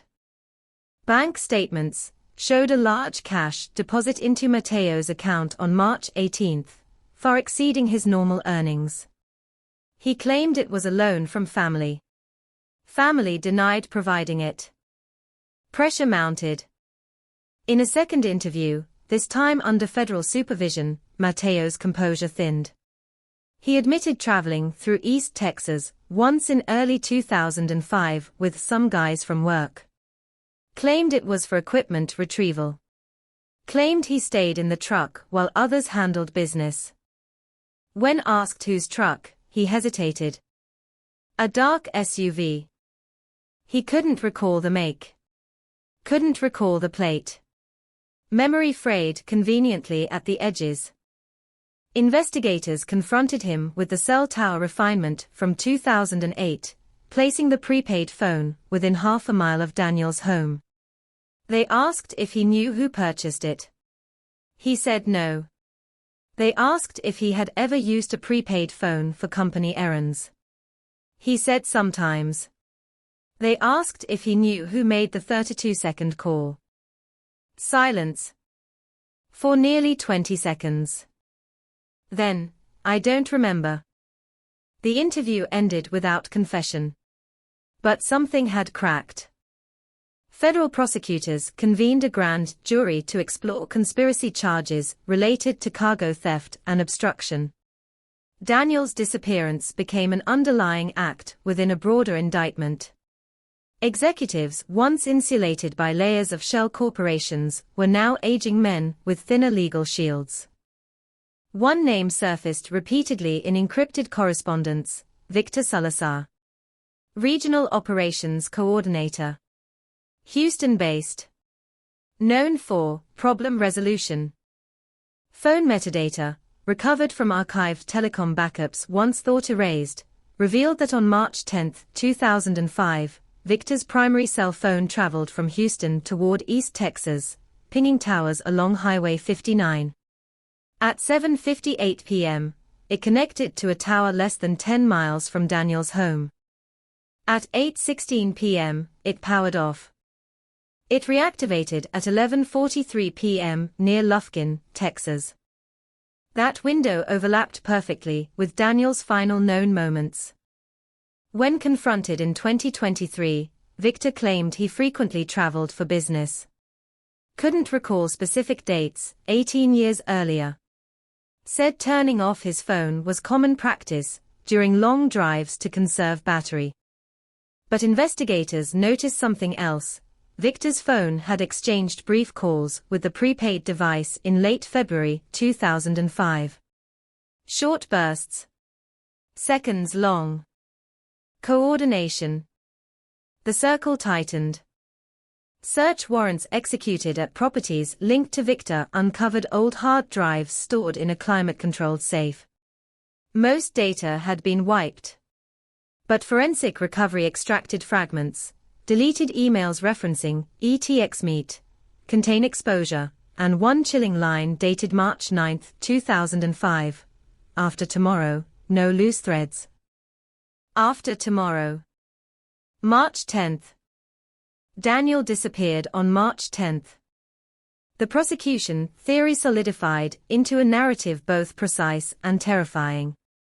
Daniel Mercer had likely discovered discrepancies in freight shipments, possibly cargo being siphoned and rerouted through shell companies like Red Hollow Logistics. He searched corporate records. He checked his own background, perhaps fearing retaliation. Word of his questions traveled upward through the network. A decision was made. Contain the exposure. On the evening of March 10th, a team drove from Houston. A prepaid phone ensured anonymity. One man called Daniel from outside his house. A familiar pretext, perhaps referencing work. Perhaps claiming urgent clarification about shipment logs. Daniel, cautious but not afraid, stepped onto his porch. He never crossed back inside. Investigators theorized he was subdued quickly, likely with a firearm displayed but not discharged. A moving blanket, matching the red fibers, used to muffle and conceal. He was placed into the SUV. Rusty, loyal and confused, did not bark, because Daniel did not scream. Within minutes, the vehicle pulled away. Porch light still glowing. TV still humming. The SUV traveled south. Possibly transferred to another vehicle near Lufkin. And then Daniel vanished into infrastructure designed to erase. Industrial incineration. Remote burial on leased land later developed. Weighted disposal in deep water. Each scenario debated. None proven. In late 2023, a breakthrough seemed imminent. Mateo Ibarra, facing unrelated federal tax charges, requested a proffer session. Behind closed doors, he admitted being present outside Daniel's house. He described waiting in the passenger seat, while V handled the phone call. He said Daniel walked out calmly. He said there was no struggle. Then his voice faltered. He refused to describe what happened next without immunity guarantees. Prosecutors offered limited protection for theft-related admissions, but not for homicide. Negotiations stalled. News of the grand jury leaked to the press. Headlines exploded across Texas. 2005 Texas disappearance nears indictment. Cargo theft ring linked to missing man. The town that had learned to live with uncertainty felt the tremor of possible closure. Victor Salazar was arrested in early 2024 on racketeering charges. Cameras flashed as he was led into federal court. Reporters shouted Daniel's name. Victor did not respond. During pretrial motions, prosecutors revealed portions of recovered emails and cell tower data. Defense attorneys attacked the timeline. Argued tower pings were imprecise. Argued emails were vague. Argued there was no body, no weapon, no direct eyewitness testimony of violence. They were right about one thing. There was still no body. The Mercer family attended every hearing. Daniel's mother, now frail but unyielding, clutched a photograph from 2004. The image of her son smiling beneath a Texas sky felt like evidence in its own way, proof of life before corporate shadows swallowed it. In mid-2025, under mounting pressure and facing decades in prison, Mateo Ibarra accepted a plea deal on conspiracy charges. As part of allocution, he made a statement that froze the courtroom. He said Daniel didn't suffer long. Gasps rippled across wooden benches. He did not describe how Daniel died. He did not say who delivered the fatal act. But he confirmed that Daniel was transported to a secondary location that night and handled. Handled. A word as cold as steel. Under oath, Mateo admitted the operation was ordered by higher management to prevent exposure of diverted freight worth millions. He described the meeting point near a decommissioned industrial site outside Lufkin. He claimed Daniel was alive when they arrived. When asked what happened at that site, Mateo invoked his Fifth Amendment rights. Partial truth. Partial darkness. Armed with that admission, prosecutors moved to amend charges against Victor Salazar to include kidnapping resulting in death. The defense fought back fiercely. Without remains, they argued, death could not be legally established beyond reasonable doubt. The judge allowed the charge. Search teams returned to the decommissioned site in late 2025. Ground-penetrating radar scanned acres of cracked concrete and overgrown fields. Excavators tore into soil untouched for 2 decades. Workers sifted through layers of ash and debris from old industrial furnaces. They found bone fragments. Small. Charred. Fragmentary. Forensic anthropologists began months of painstaking analysis. The fragments were human. Male.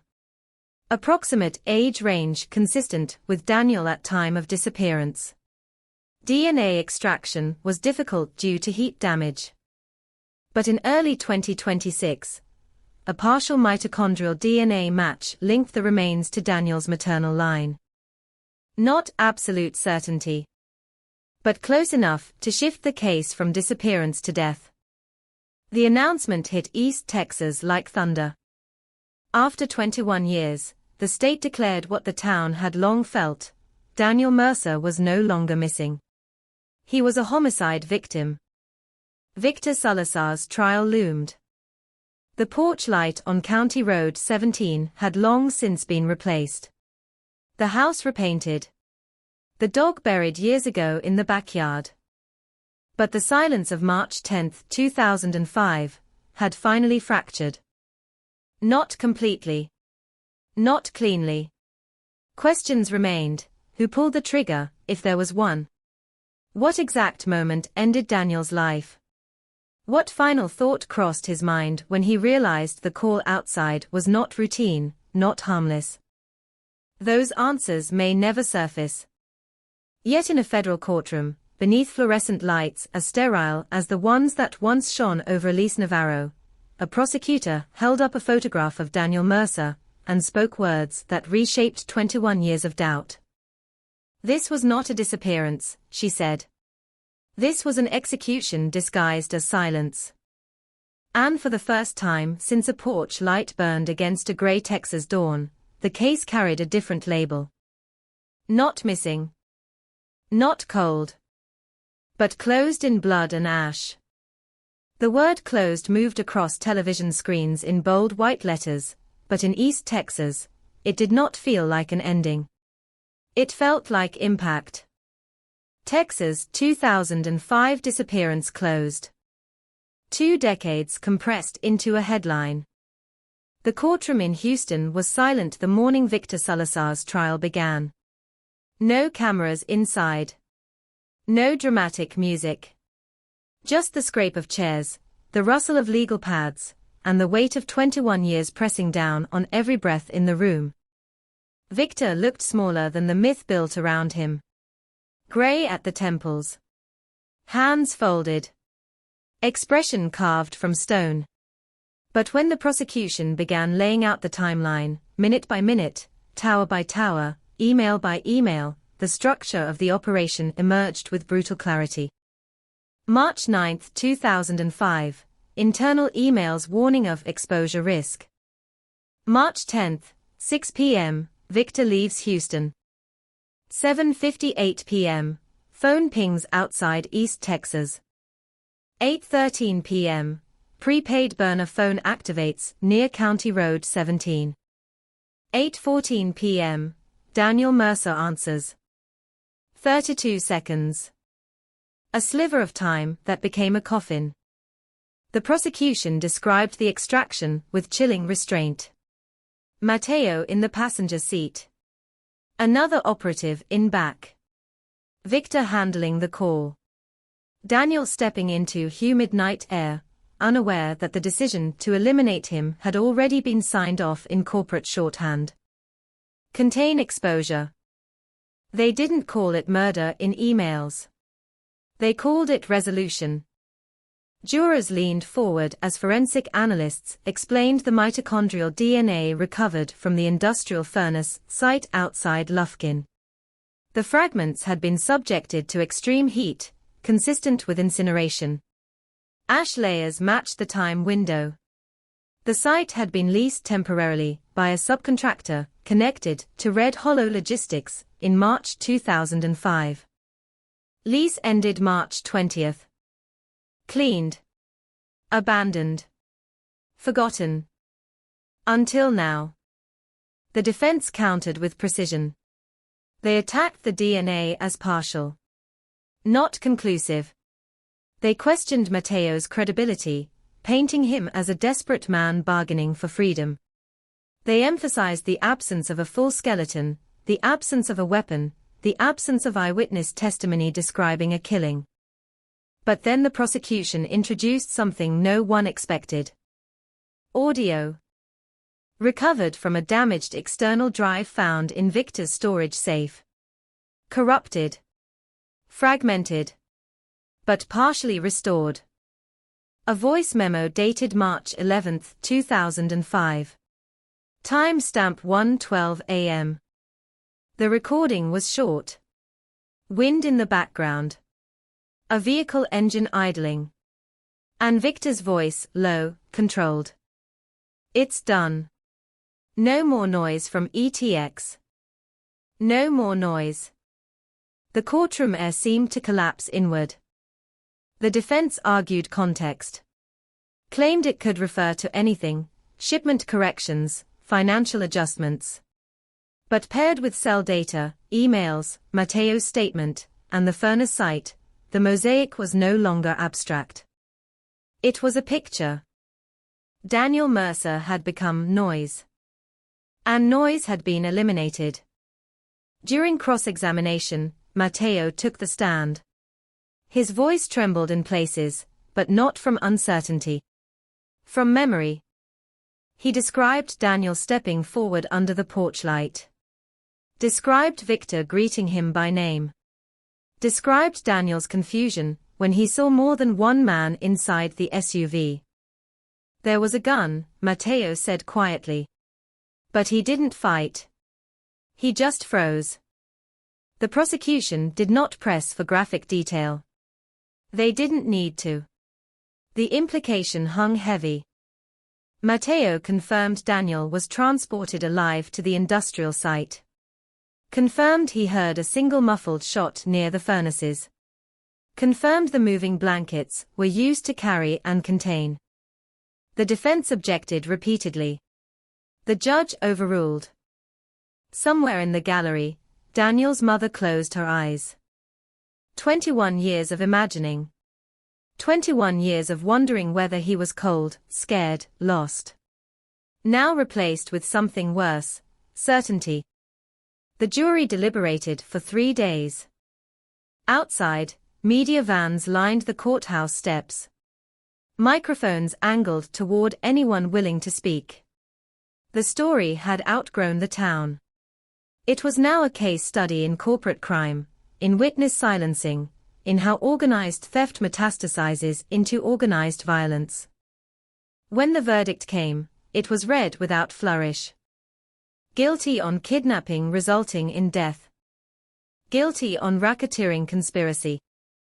Guilty on obstruction. Victor Salazar did not react.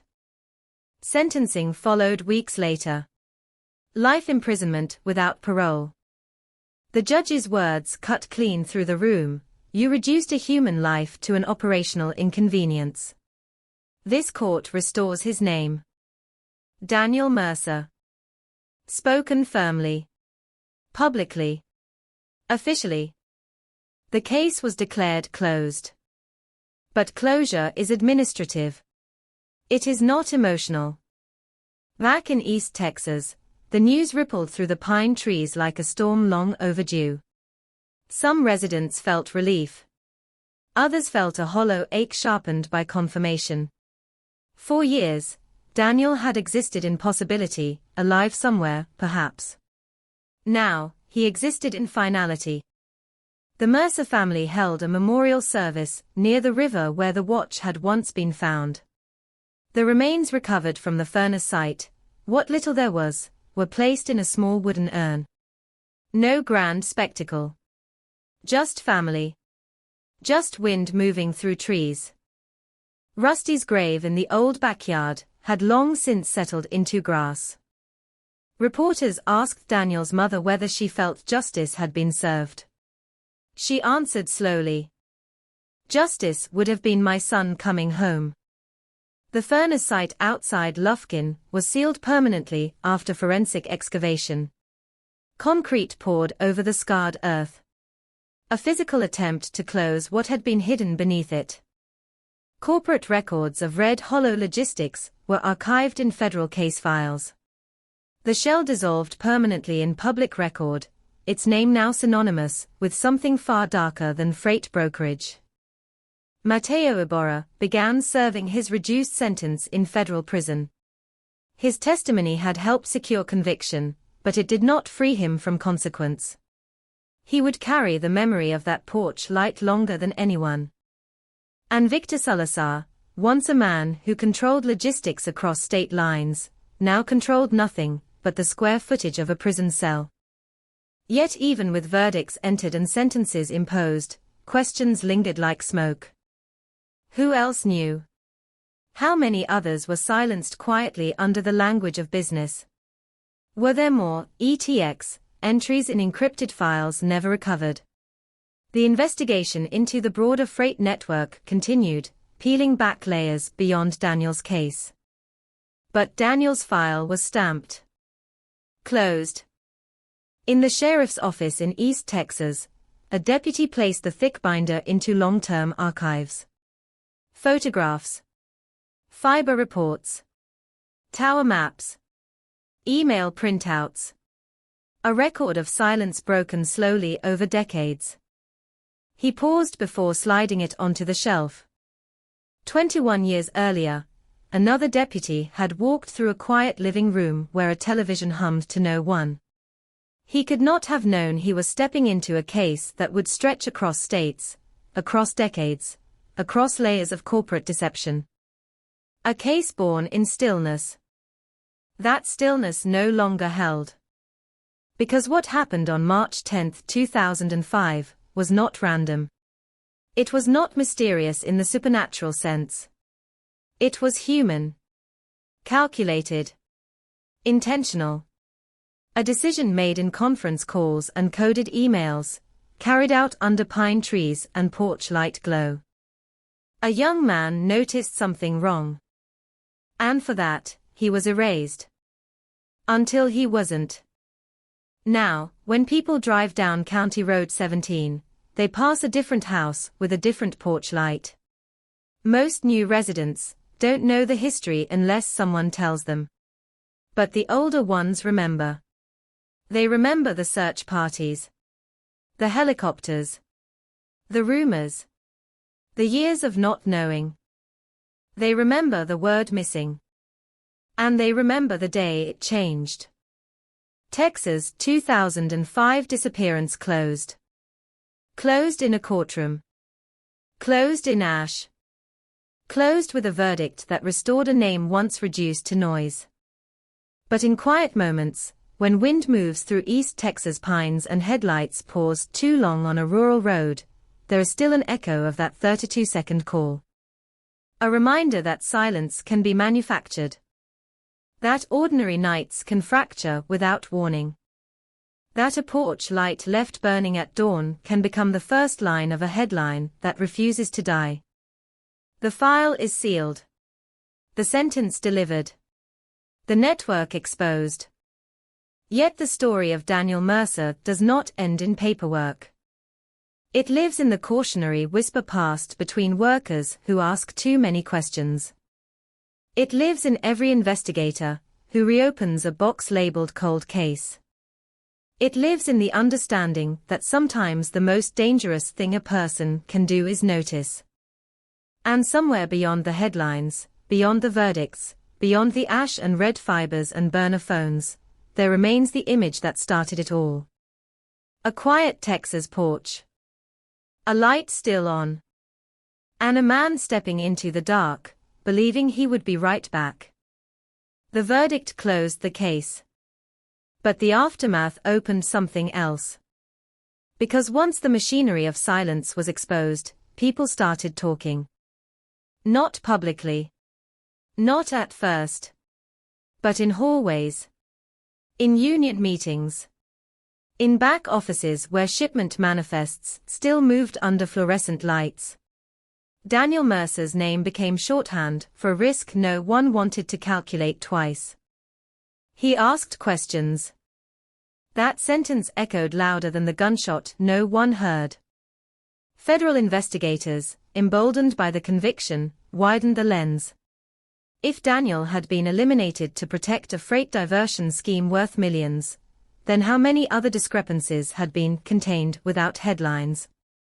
Auditors re-examined old insurance claims from 2003 through 2008. Patterns emerged, lost shipments clustered around certain routes, certain supervisors, certain subcontractors. Red Hollow Logistics had been one node in a network that thrived on invisibility. Shell companies born and dissolved in under a year. Warehouses leased briefly, then vacated. Temporary workers paid in cash supplements. Burner phones activated and discarded. A system designed not just to steal, but to disappear. In 2026, sealed indictments unrolled across 3 states. Former executives, mid-level coordinators, warehouse managers. Charges ranged from fraud to conspiracy to obstruction of justice. Daniel's case was cited repeatedly as the turning point, the moment when theft crossed into homicide and forced the federal government to dismantle the entire structure. Court transcripts revealed something chilling. In internal discussions, Daniel was never referred to by name. He was the mill issue. ETX. Exposure. Dehumanization as policy. Meanwhile, in East Texas, the reopening of old freight records unearthed another unsettling detail. In January 2005, 2 months before Daniel vanished, a safety complaint had been filed anonymously with mill management regarding irregular after-hours pickups.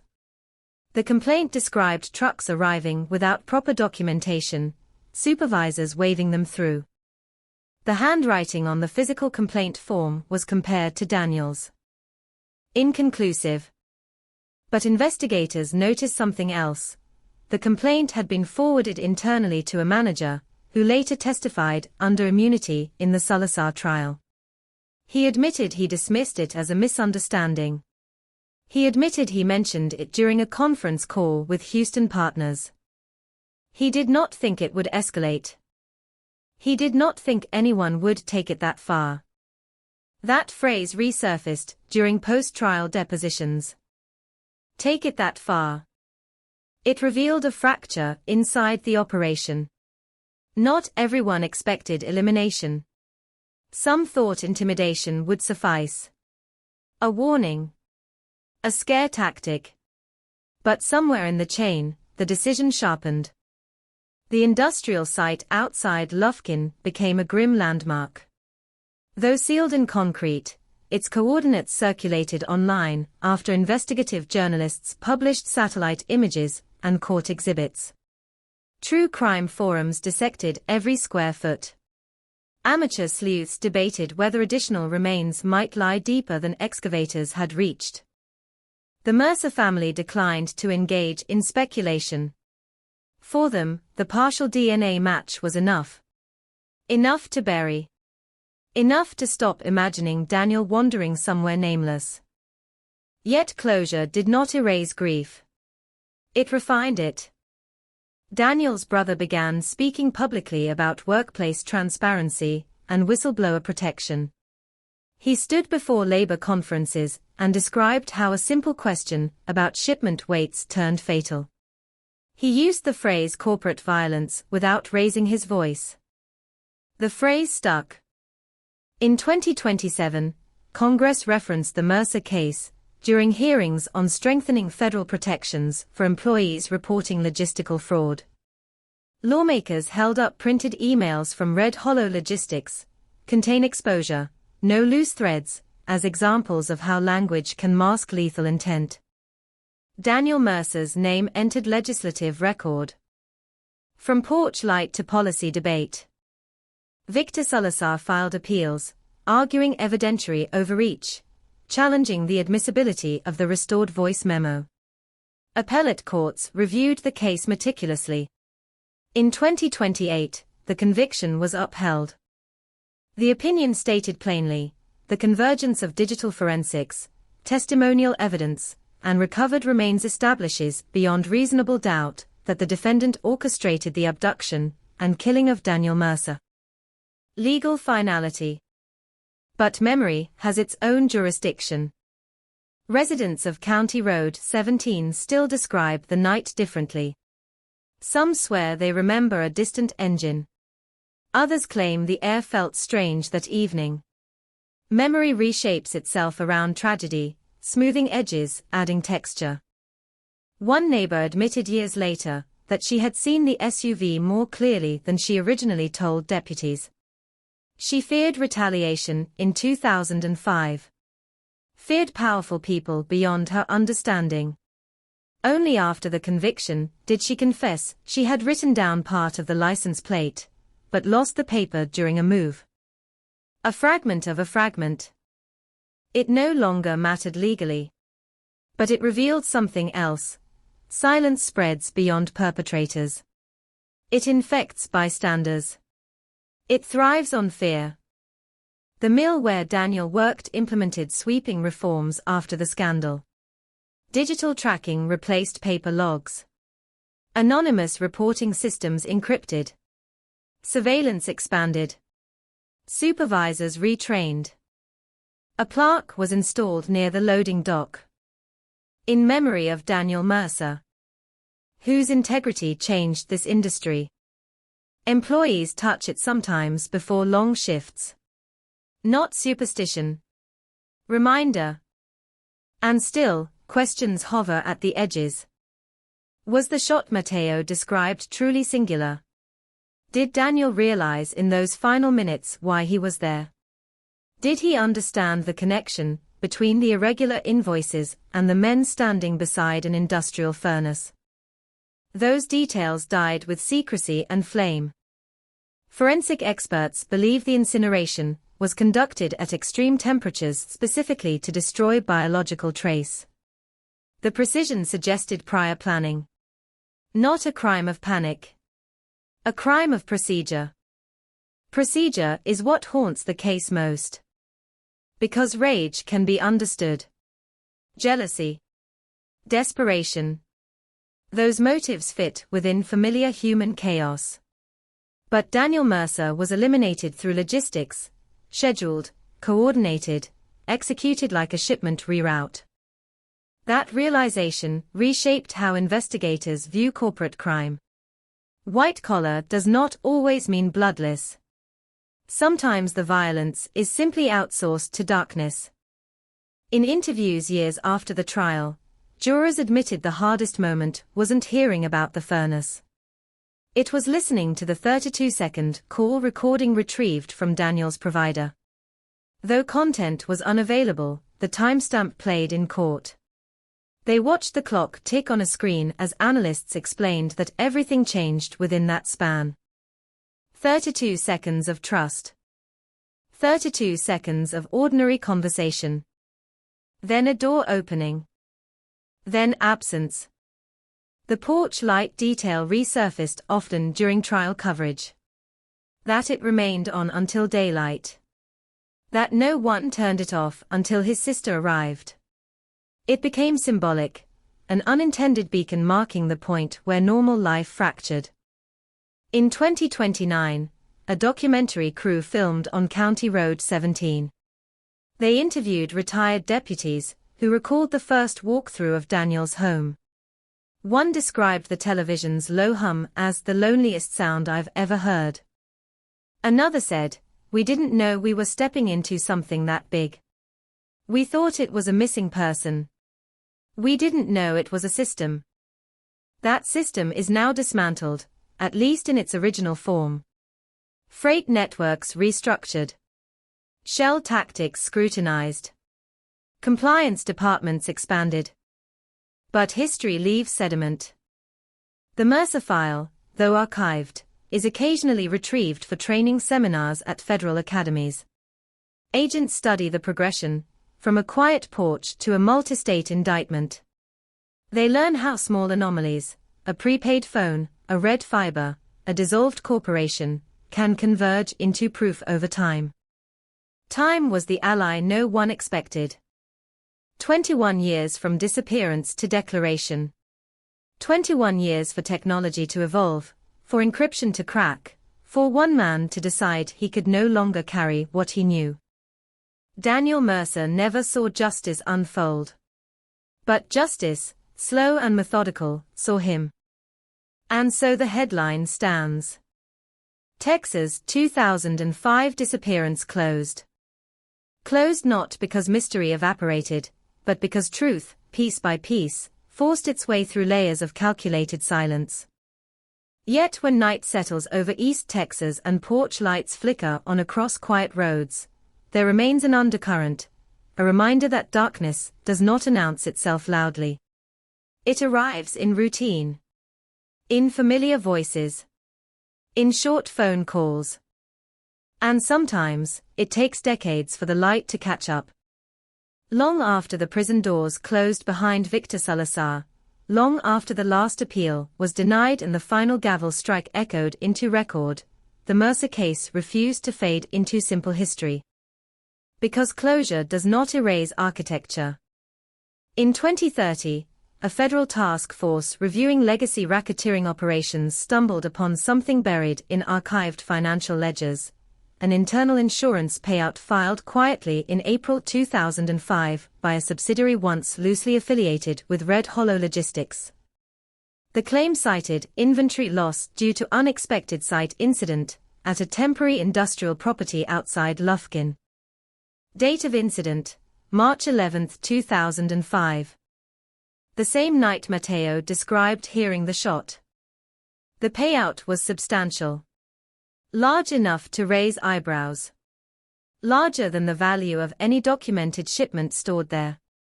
Which meant something else had been lost. Investigators began dissecting the payment trail.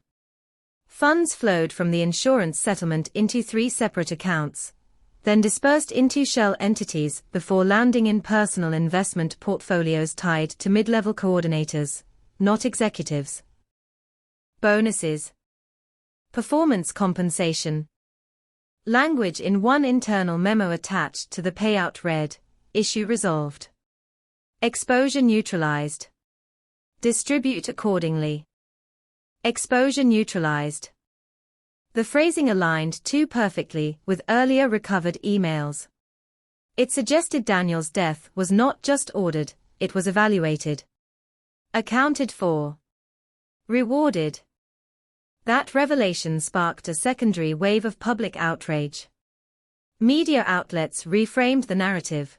This was not merely silencing a whistleblower. It was monetizing the silence. Daniel Mercer had been converted into a line item. Congressional committees reopened hearings, this time focusing on how corporate insurance systems could be manipulated to subsidize criminal acts. Experts testified about moral hazard, about how financial structures can shield violence behind paperwork. Daniel's name surfaced again in legislative chambers. Not as a victim alone, but as a catalyst. Meanwhile, a journalist investigating the extended freight network uncovered something even more disturbing. In late 2004, months before Daniel's disappearance, another employee at a different facility in Louisiana had filed complaints about irregular shipping routes tied to Red Hollow Logistics. That employee, Thomas Greeley, died in what was ruled a single-vehicle accident on a rural highway in December 2004. At the time, authorities found no foul play. But when accident photos were reviewed decades later, forensic analysts noted anomalies, skid marks inconsistent with reported speed, a second set of tire impressions near the scene. Coincidence? Or pattern? The statute of limitations complicated reopening Greeley's case, but federal agents quietly began re-examining it. The freight network's shadow appeared longer than first believed.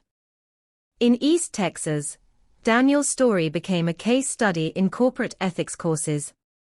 Universities invited prosecutors to speak about how digital breadcrumbs, cell towers, metadata, encrypted drives, can resurrect truth years after perpetrators assume safety. Students listened to the timeline projected on lecture hall screens. 8:13 p.m., burner phone activates. 8:14 p.m., call connects. 8:15 p.m., silence. The simplicity of it unsettled them. Technology had preserved the moment more faithfully than memory ever could. But for Daniel's family, academic analysis offered little comfort. Grief had calcified into something quieter. His mother passed away in 2031, her obituary referencing her son not as missing, but as the man whose integrity altered history. She was buried beside the small urn that held what remained of him. At the service, wind moved through pine branches like a distant whisper. Daniel's brother continued advocacy work, pushing for mandatory third-party audits in freight logistics. He often ended speeches with a sentence that left room still. Systems don't kill people. People inside systems do. Yet the Mercer case also forced a more uncomfortable truth into public conversation. How many crimes remain invisible because they are efficient? The operation that eliminated Daniel was not chaotic. It was procedural. Pre-planned routes. Temporary phones. Industrial disposal. Financial cleanup. If not for evolving technology and a cooperating insider, it might have remained permanently buried. That reality changed investigative strategy nationwide. Cold case units began revisiting unsolved disappearances connected to corporate disputes, labor conflicts, high-value fraud cases. Patterns once dismissed as coincidence were now scrutinized for coordinated silence. And then, in 2032, a final ripple surfaced. An anonymous digital drop, encrypted files sent to multiple investigative journalists, contained archived chat logs from an internal messaging platform used by Red Hollow Logistics employees in 2005. The platform had been thought irretrievable. The logs included a conversation, dated March 12, 2005. User vs. ETX handled. User MI, understood. User CR, no remains. User vs. resolved completely. No remains. The phrase chilled even seasoned reporters. The authenticity of the logs was verified through metadata cross-referencing with known server timestamps. They aligned precisely with the already established timeline. Though the conviction stood, these logs filled in the psychological void. They revealed casual tone. Efficiency. No panic. No remorse expressed in text. Just confirmation. The publication of those logs reignited public fury briefly, but more importantly, it cemented the narrative for history. Daniel's elimination was not an emotional decision made in heat. It was a task completed. The Mercer case, once whispered as a local tragedy, had become a national inflection point in understanding how white-collar crime can metastasize into lethal enforcement. By 2033, the industrial site outside Lufkin was officially designated as sealed federal evidence ground. A marker was installed, not dramatic, not publicized heavily, but present. It reads simply: on this site, unlawful acts were uncovered through persistence and time. Truth endures. No names listed. But locals know. County Road 17 has changed over the decades. New asphalt. New mailboxes. Different families. Yet sometimes, drivers slow slightly when passing the property where Daniel once lived, even if they can't articulate why. Because stories embed themselves in geography. The porch light from that house is long gone. The living room remodeled. The hum of that old television forgotten. But the moment remains suspended in collective memory, a man answering a call. A door opening. The ordinary collapsing. And beyond the legal closure, beyond the archived binders and appellate rulings, beyond the insurance memos and encrypted chats, there is one unalterable fact that anchors everything. Daniel Mercer noticed something wrong. He chose integrity over indifference. And for a time, the system erased him for it. Yet systems, no matter how calculated, leave seams. Tiny fractures. Digital echoes. Financial anomalies. Human guilt. Over decades, those seams widened until the structure cracked. The disappearance was declared closed. But its reverberations continue, through policy, through investigation, through cautionary whispers in industries that once operated comfortably in gray zones. In East Texas, when night settles and porch lights flicker against long stretches of quiet road, the darkness feels less invincible than it once did. Because someone stepped into it. And though he did not return, the light eventually followed. Time did not soften the story. It sharpened it. By 2034, nearly 3 decades after Daniel Mercer stepped onto his porch and into orchestrated silence, the case had evolved from tragedy to doctrine. Law schools dissected it. Federal academies simulated it. Corporate boards referenced it in risk assessments. But beneath all the policy shifts and procedural reforms, there remained something raw and human that refused to become academic. The 32 seconds. In a controlled training room at Quantico, recruits listened to the audio timeline reconstructed from telecom data. There was no content, privacy laws and lost recordings had erased the voices, but the clock ticked audibly in simulation. 32 seconds of connection. Then disconnect. The instructor would dim the lights and ask one question. What can happen in half a minute? The room would stay quiet. Because the answer was now documented in ash, in sealed evidence grounds, in prison records that would never expire. Back in Texas, the freight industry had transformed under regulatory pressure. Blockchain tracking replaced paper manifests. GPS verification became mandatory for after-hours pickups. Whistleblower hotlines were independently monitored. But reforms are reactions. They come after damage. And Daniel Mercer remained the damage that forced change. In 2035, investigative journalists uncovered one final thread that unsettled even seasoned prosecutors. During a broader audit of dissolved shell corporations from the early 2000s, analysts noticed that Red Hollow Logistics had briefly shared a registered mailing address with another entity formed in late 2003, Pine Trace Holdings. Pine Trace Holdings had no documented freight activity. No warehouse leases. No employees beyond a listed incorporator, whose name had surfaced peripherally in earlier cargo theft investigations, but was never charged. Digging deeper, journalists discovered Pine Trace Holdings had quietly acquired rural land parcels across East Texas between 2003 and 2006. Small tracts. Unremarkable on their own. But collectively, they formed a scattered map of temporary control points, places where trucks could stop unseen. One of those parcels sat less than 8 miles from Daniel's home. The land had been sold in 2007 to a private buyer unrelated to the freight network.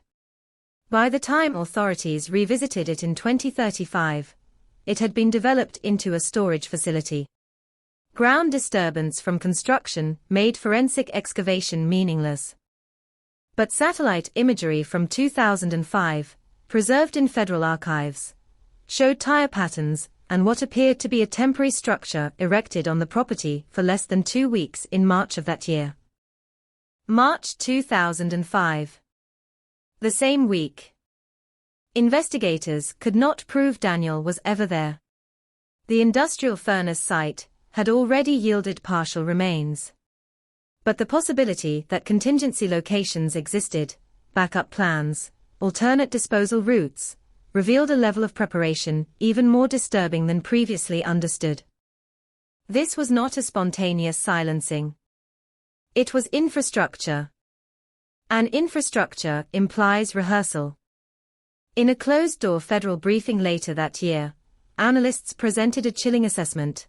The Mercer operation likely represented a template. A blueprint refined through prior resolutions that never surfaced publicly. That conclusion reopened quiet reviews of unsolved disappearances connected to freight corridors in the early 2000s. Names once dismissed as unrelated were pulled back into analysis. No definitive links emerged immediately. But suspicion lingered. Meanwhile, public fascination with the case never truly faded. A dramatized streaming series premiered in 2036, depicting Daniel's final days. Actors recreated the porch light, the SUV idling beyond pine trees, the coded emails flashing across screens. The series ended with a courtroom verdict and swelling orchestral music. But reality never had music. Reality had a dog that didn't bark. Reality had a sister pulling into a driveway at 3 p.m. and noticing a light still burning in daylight. Reality had a mother aging year by year beneath uncertainty. After the series aired, Daniel's brother gave one final televised interview. He spoke calmly, deliberately. They called him exposure, he said. But exposure works both ways. The phrase trended online. Because the freight network that once operated invisibly had been exposed completely, its language, its incentives, its willingness to convert a human being into operational risk.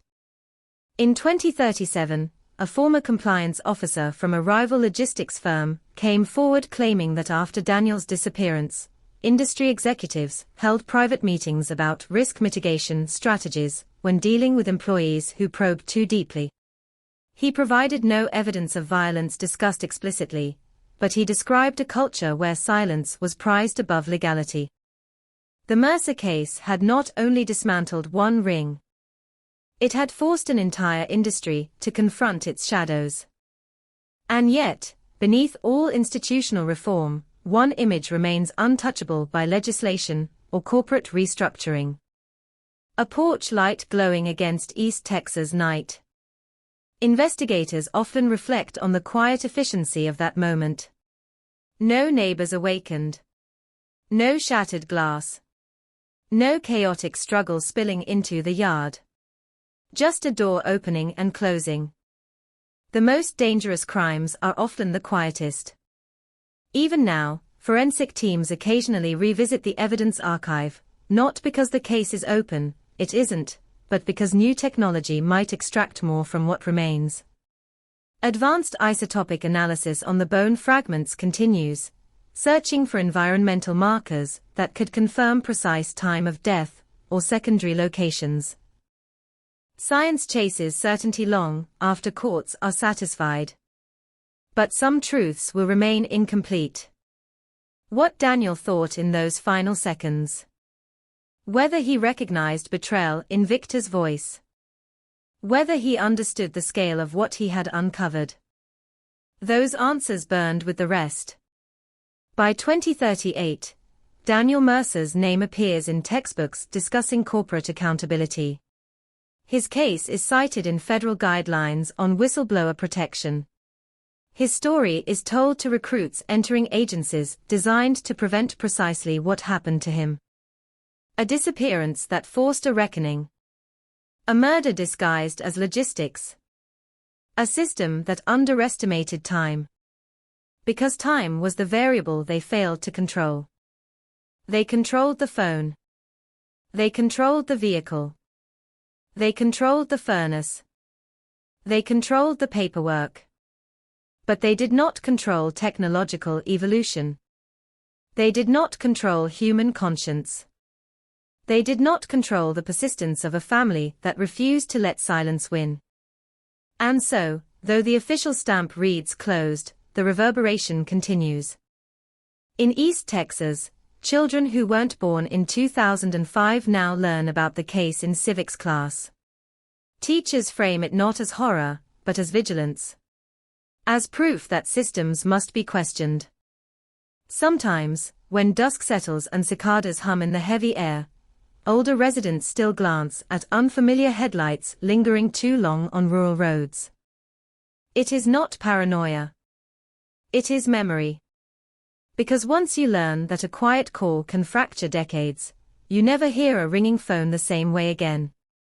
The freight network that once thought in terms of exposure and containment is gone.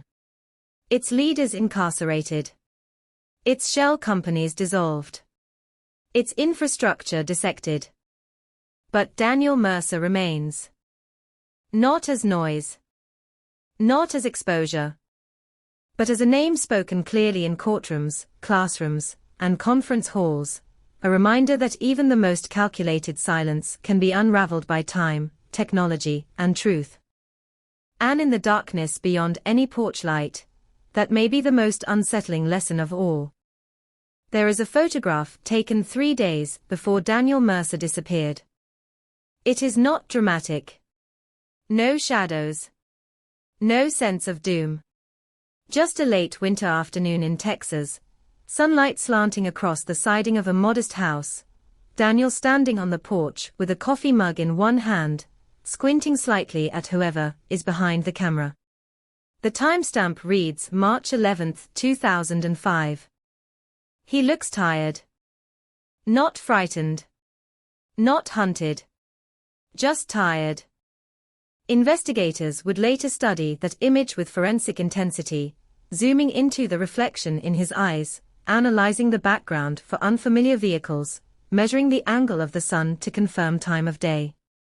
They found nothing sinister in the pixels. But they all agreed on one thing. He looks like a man carrying something heavy. By the time part 9 of this story unfolds in real life, more than 30 years have passed since that porch light burned into memory. The case file, once a stack of paper folders, now exists as a digitized archive occupying terabytes of secure federal storage. Every call log, every invoice, every warehouse receipt scanned and cross-referenced by algorithms designed to catch patterns human eyes once missed.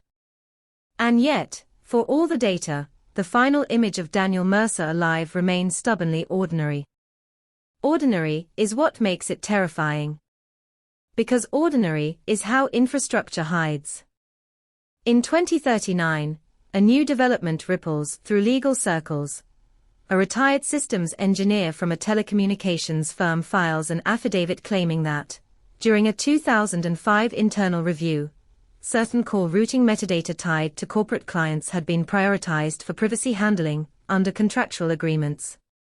The language was technical, buried in compliance jargon. But investigators reading between the lines saw something chilling. Certain clients had the ability to mask or delay metadata transmission under specific conditions. Red Hollow Logistics had been one of those clients.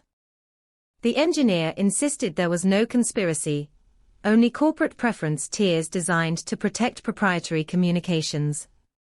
But when federal analysts re-examined the 32-second call between Victor Hale and Daniel Mercer through the lens of this affidavit, they noticed something subtle.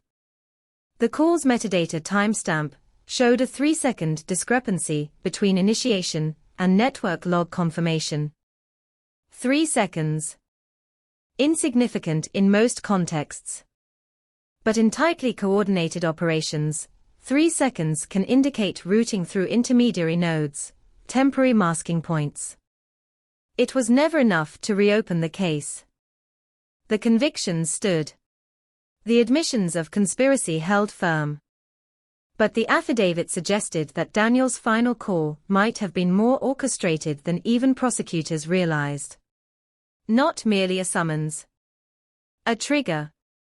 Because within 90 seconds of that call ending, traffic cameras, later recovered from archived municipal backups, captured a dark SUV turning onto Daniel's road from the highway access ramp. 90 seconds. If the call initiated movement. If the vehicle had been staged nearby. If the timing was rehearsed. Then the 32 seconds were not a conversation. They were synchronization.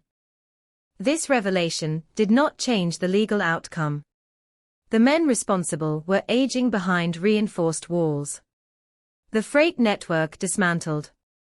The furnace site reduced to fenced earth and federal warning signs.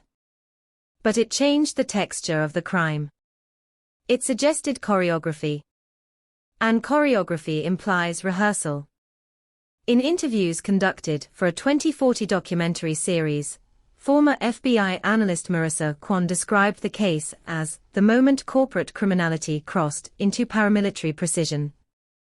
She wasn't exaggerating. The SUV that night had its plates removed before entering the county road. The tire treads were consistent with a fleet vehicle model used by at least 3 dissolved subsidiaries tied to Red Hollow. Soil analysis from Daniel's driveway showed trace particulates matching a gravel mixture unique to a quarry that supplied 2 warehouses in the network. Every movement precise. Every trace minimized. Yet not erased. Because erasure requires perfection. And perfection is a myth. The gravel particles, microscopic, nearly dismissed, had been preserved in sealed evidence bags for years before a new spectrographic technique matched them conclusively in 2027. That match strengthened sentencing during post-conviction hearings for secondary conspirators. A speck of stone. A fragment of bone. A half-minute call. This was the anatomy of the case. In 2041, Daniel Mercer's hometown installed a small memorial plaque near the courthouse square. It does not describe the furnace. It does not list the conspirators. It simply reads, Daniel Mercer, 1974 to 2005. Truth matters. Some residents objected to the simplicity. They wanted detail. They wanted acknowledgement of horror. But Daniel's mother, now in her late 80s, requested restraint. Let his name stand without their shadow, she said. She still visits the plaque twice a month. She still pauses when her phone rings late at night. Because trauma is not erased by verdicts. It lingers in muscle memory. Meanwhile, forensic science continues its quiet march forward. In 2042, researchers testing advanced environmental DNA recovery techniques requested access to residual soil samples from the furnace site. The goal was not to identify Daniel again, that confirmation had long been secured, but to detect trace biological material from unknown individuals. If others had been processed there. If the infrastructure had been used before. Results remain sealed under federal review. But insiders hint at complexity. Patterns emerging. And that possibility reopens an old fear. What if Daniel Mercer was not the first? Back in 2005, law enforcement focused narrowly on exposure containment. A whistleblower who threatened profit margins. A financial liability eliminated. But if the furnace site predates Daniel? If Pine Trace Holdings' scattered land parcels hosted temporary operations before 2005, then the network's moral boundary was crossed long before Daniel ever sent an email. Cold cases from freight corridors between 2002 and 2004 are now being re-examined with updated geographic modeling. Disappearances once attributed to transient lifestyles or runaway narratives are being plotted against warehouse lease records and Shell Corporation filings. No public announcements yet. Just quiet re-evaluation. Because history has a way of hiding patterns until technology forces them into light. And technology no longer forgets. The irony remains brutal. Daniel vanished in an era when data storage was limited, when phone records rolled off servers after months, when warehouse surveillance recorded on magnetic tapes overwritten weekly. He disappeared in the last window when infrastructure could still rely on analog decay. Had the operation occurred 5 years later, cloud redundancy and pervasive GPS tracking might have captured enough to stop it in motion. Instead, justice arrived late. Delayed but not denied. In interviews, Victor Hale once described Daniel as idealistic to a fault. That phrase circulates now in ethics seminars as a badge of honor. Because idealism forced exposure. And exposure forced dismantling. The freight network believed risk could be neutralized through elimination. They miscalculated persistence. Daniel's emails survived in cached servers. His spreadsheets survived in off-site backups. His questions survived in forwarded attachments. His absence survived in headlines. Silence cannot compete with record. Even in 2043, students studying corporate governance analyzed the Mercer case alongside Enron and WorldCom. But those were financial collapses. This was human combustion. A system that calculated cost per ton and eventually calculated the cost of a life. And misjudged. Because the cost of Daniel Mercer was not one payout or one prison sentence. It was decades of scrutiny. Decades of reform. Decades of reputational erosion that swallowed entire enterprises. The porch light still stands. The house was sold in 2018. Renovated. Repainted. New family, new memories. But neighbors say that for years after, no one could walk past that driveway without glancing at the gravel. Without remembering. Because memory is infrastructure too. It connects events across time. Carries weight. Refuses to collapse. The official narrative reads clean, conspiracy uncovered, perpetrators convicted, case closed. But beneath that line lies something more complicated. 32 seconds that synchronized machinery and men. 90 seconds that delivered a vehicle to a quiet road. Minutes that erased a man from open air. And decades that pulled him back into light. If you drive through East Texas at night and see a porch light burning longer than expected, you might think nothing of it. Or you might remember that once, a light stayed on because someone expected a quick return. Because someone trusted a call. Because someone believed truth would protect him. The truth did not protect Daniel Mercer. But it did not disappear either. It waited. And waiting, in this case, proved stronger than silence. In the winter of 2044, nearly 40 years after Daniel Mercer stepped off his porch and into engineered darkness, a sealed federal annex in Houston reopened a vault that had not been touched in over a decade. Inside were the physical remnants of a crime that once shook an industry to its core. Evidence boxes labeled with fading ink. Catalog numbers etched in permanent marker. The quiet weight of objects that had outlived their moment of violence. Among them, the original driveway soil samples. Technology had changed again. A joint task force of forensic chemists and environmental data scientists believed they could now extract atmospheric residue signatures from mineral particles, microscopic traces of airborne pollutants embedded in dust at the time it settled. It was experimental, controversial, and expensive. But the Mercer case had become more than history. It was a benchmark. When the samples were placed under advanced spectrographic arrays, patterns began to emerge. Not just gravel composition. Not just quarry trace markers. Combustion byproducts. Industrial-grade accelerants. And something else. A trace compound associated with specialized refractory lining materials used in high-temperature incineration units, materials not present at the furnace site officially linked to Daniel's remains. That furnace, the one prosecutors had presented in court, had standard industrial lining. This compound pointed to a different configuration. A different chamber. A different burn. The findings were not publicized immediately. Analysts needed confirmation, replication, validation. But whispers moved quickly through federal corridors.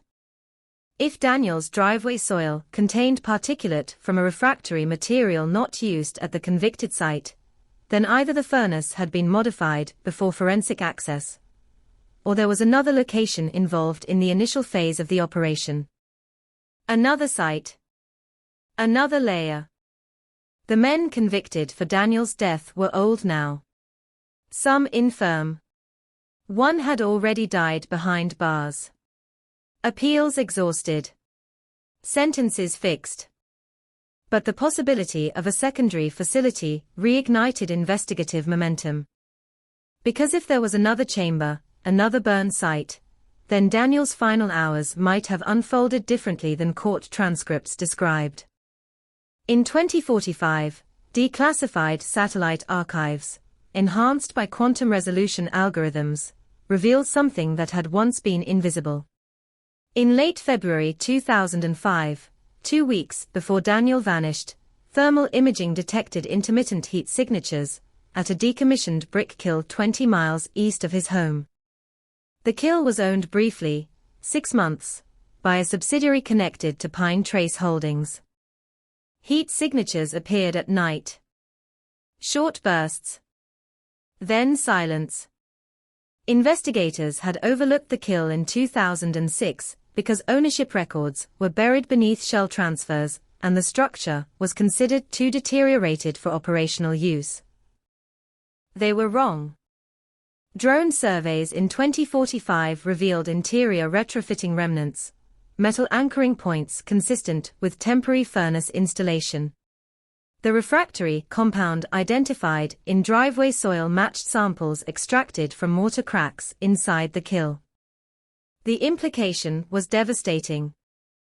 Daniel may have been taken first to the kiln, processed, then transported to the industrial furnace, later presented in court to obscure origin. Lead obfuscation. Even in elimination, redundancy.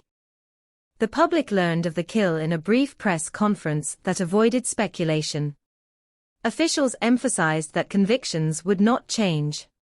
Accountability had been secured. But communities felt the ground shift again. Because the story was not static. It was still moving. Daniel's brother, now gray-haired, spoke outside the courthouse where the plaque bearing "Truth Matters" had weathered nearly 4 decades. They thought they closed it, he said quietly. But the ground keeps talking. And it did. Excavation of the kiln site uncovered fragmented metal restraints buried beneath collapsed brick. Corrosion patterns suggested exposure to extreme heat followed by rapid dismantling. Soil cores revealed organic ash residue beyond what industrial testing could explain. Advanced mitochondrial DNA analysis detected partial profiles. Not conclusive. Not named. But human. Plural.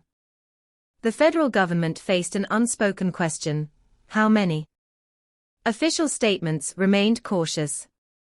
No confirmation of additional victims. No reopening of trials. The Mercer case remained legally closed. But morally, it widened. Back in 2005, the narrative had centered on a whistleblower silenced for threatening profit margins. Now, in 2046, analysts considered a darker possibility: that Daniel's disappearance was not the first rehearsal of violence within that network. The freight corridors that once carried electronics, produce, and industrial supplies may also have carried secrets. Cold cases from rural Texas between 2001 and 2004 resurfaced in digital briefings. Missing contractors. Temporary drivers. A warehouse inspector who never returned from an audit. Files once too thin to sustain investigation, now re-examined under geographic overlays aligning suspicious disappearances with Pine Trace land acquisitions. The pattern was not definitive, but it was suggestive. And suggestion, when paired with history, becomes pressure. The Department of Justice established a quiet review panel in 2047. No media announcement. No public hearings. Just analysts in windowless rooms revisiting archived case notes with modern tools. Meanwhile, the kill site remained cordoned off, a scar of brick and caution tape surrounded by pine trees that had grown taller since 2005. Local residents reported increased patrol presence, unmarked vehicles idling at dusk. It felt familiar. Too familiar. Because East Texas remembered what idling engines could mean. For Daniel's mother, now 90, the renewed investigation reopened wounds that never sealed. She had learned to live with certainty of death, with the clarity of conviction. Uncertainty returning felt like a storm over old ruins. In an interview recorded months before her passing in 2048, she spoke softly. "I used to pray for answers. Then I prayed for peace. Now I just pray that no other mother waited like I did." Her words echoed across national broadcasts. Because beneath forensic innovation and corporate reform lies something elemental: waiting. Daniel waited 32 seconds on a phone line. His family waited years for remains. A community waited for truth. And perhaps others, unknown, waited too. The kill revelations did not dismantle the established narrative, but they complicated it. They suggested premeditation, beyond a single act of silencing. They hinted at operational normalization of disappearance. Infrastructure again. Built quietly. Dismantled loudly. In 2049, the Justice Department released a carefully worded report acknowledging evidence consistent with potential additional unlawful activity at the kill site between 2003 and 2005. It stopped short of declaring serial homicide. It avoided numbers. But it confirmed one thing. Daniel Mercer's disappearance occurred within a broader environment of calculated secrecy. The freight network had not simply reacted to exposure. It had prepared for it. And preparation implies precedent. The house where Daniel once stood was sold again in 2050. The porch light replaced with modern LEDs. The gravel driveway paved over, sealing beneath asphalt the soil that once carried microscopic testimony. But sealing is not erasure. Data persists. Evidence evolves. And stories deepen. By mid-century, Daniel Mercer's case is no longer taught solely as a whistleblower tragedy. It is studied as a structural warning. How systems that value profit above humanity can drift into mechanized harm. The men responsible aged and died in custody. Their infrastructure crumbled. Their shell corporations dissolved into footnotes. But the kill still stands, half collapsed, brick scarred by heat signatures only satellites once noticed. And somewhere in federal archives, soil samples continue to be analyzed, particles under magnification revealing histories too small for naked eyes yet too significant to ignore. 4 to 5 years later, the call still echoes. 32 seconds. A synchronization. A trigger. An entry point into darkness engineered with precision. They believed closure meant silence. They believed conviction meant conclusion. But the ground keeps talking. And in Texas, under layers of dust and data, the disappearance once stamped closed continues to whisper that the truth was always larger than a single name.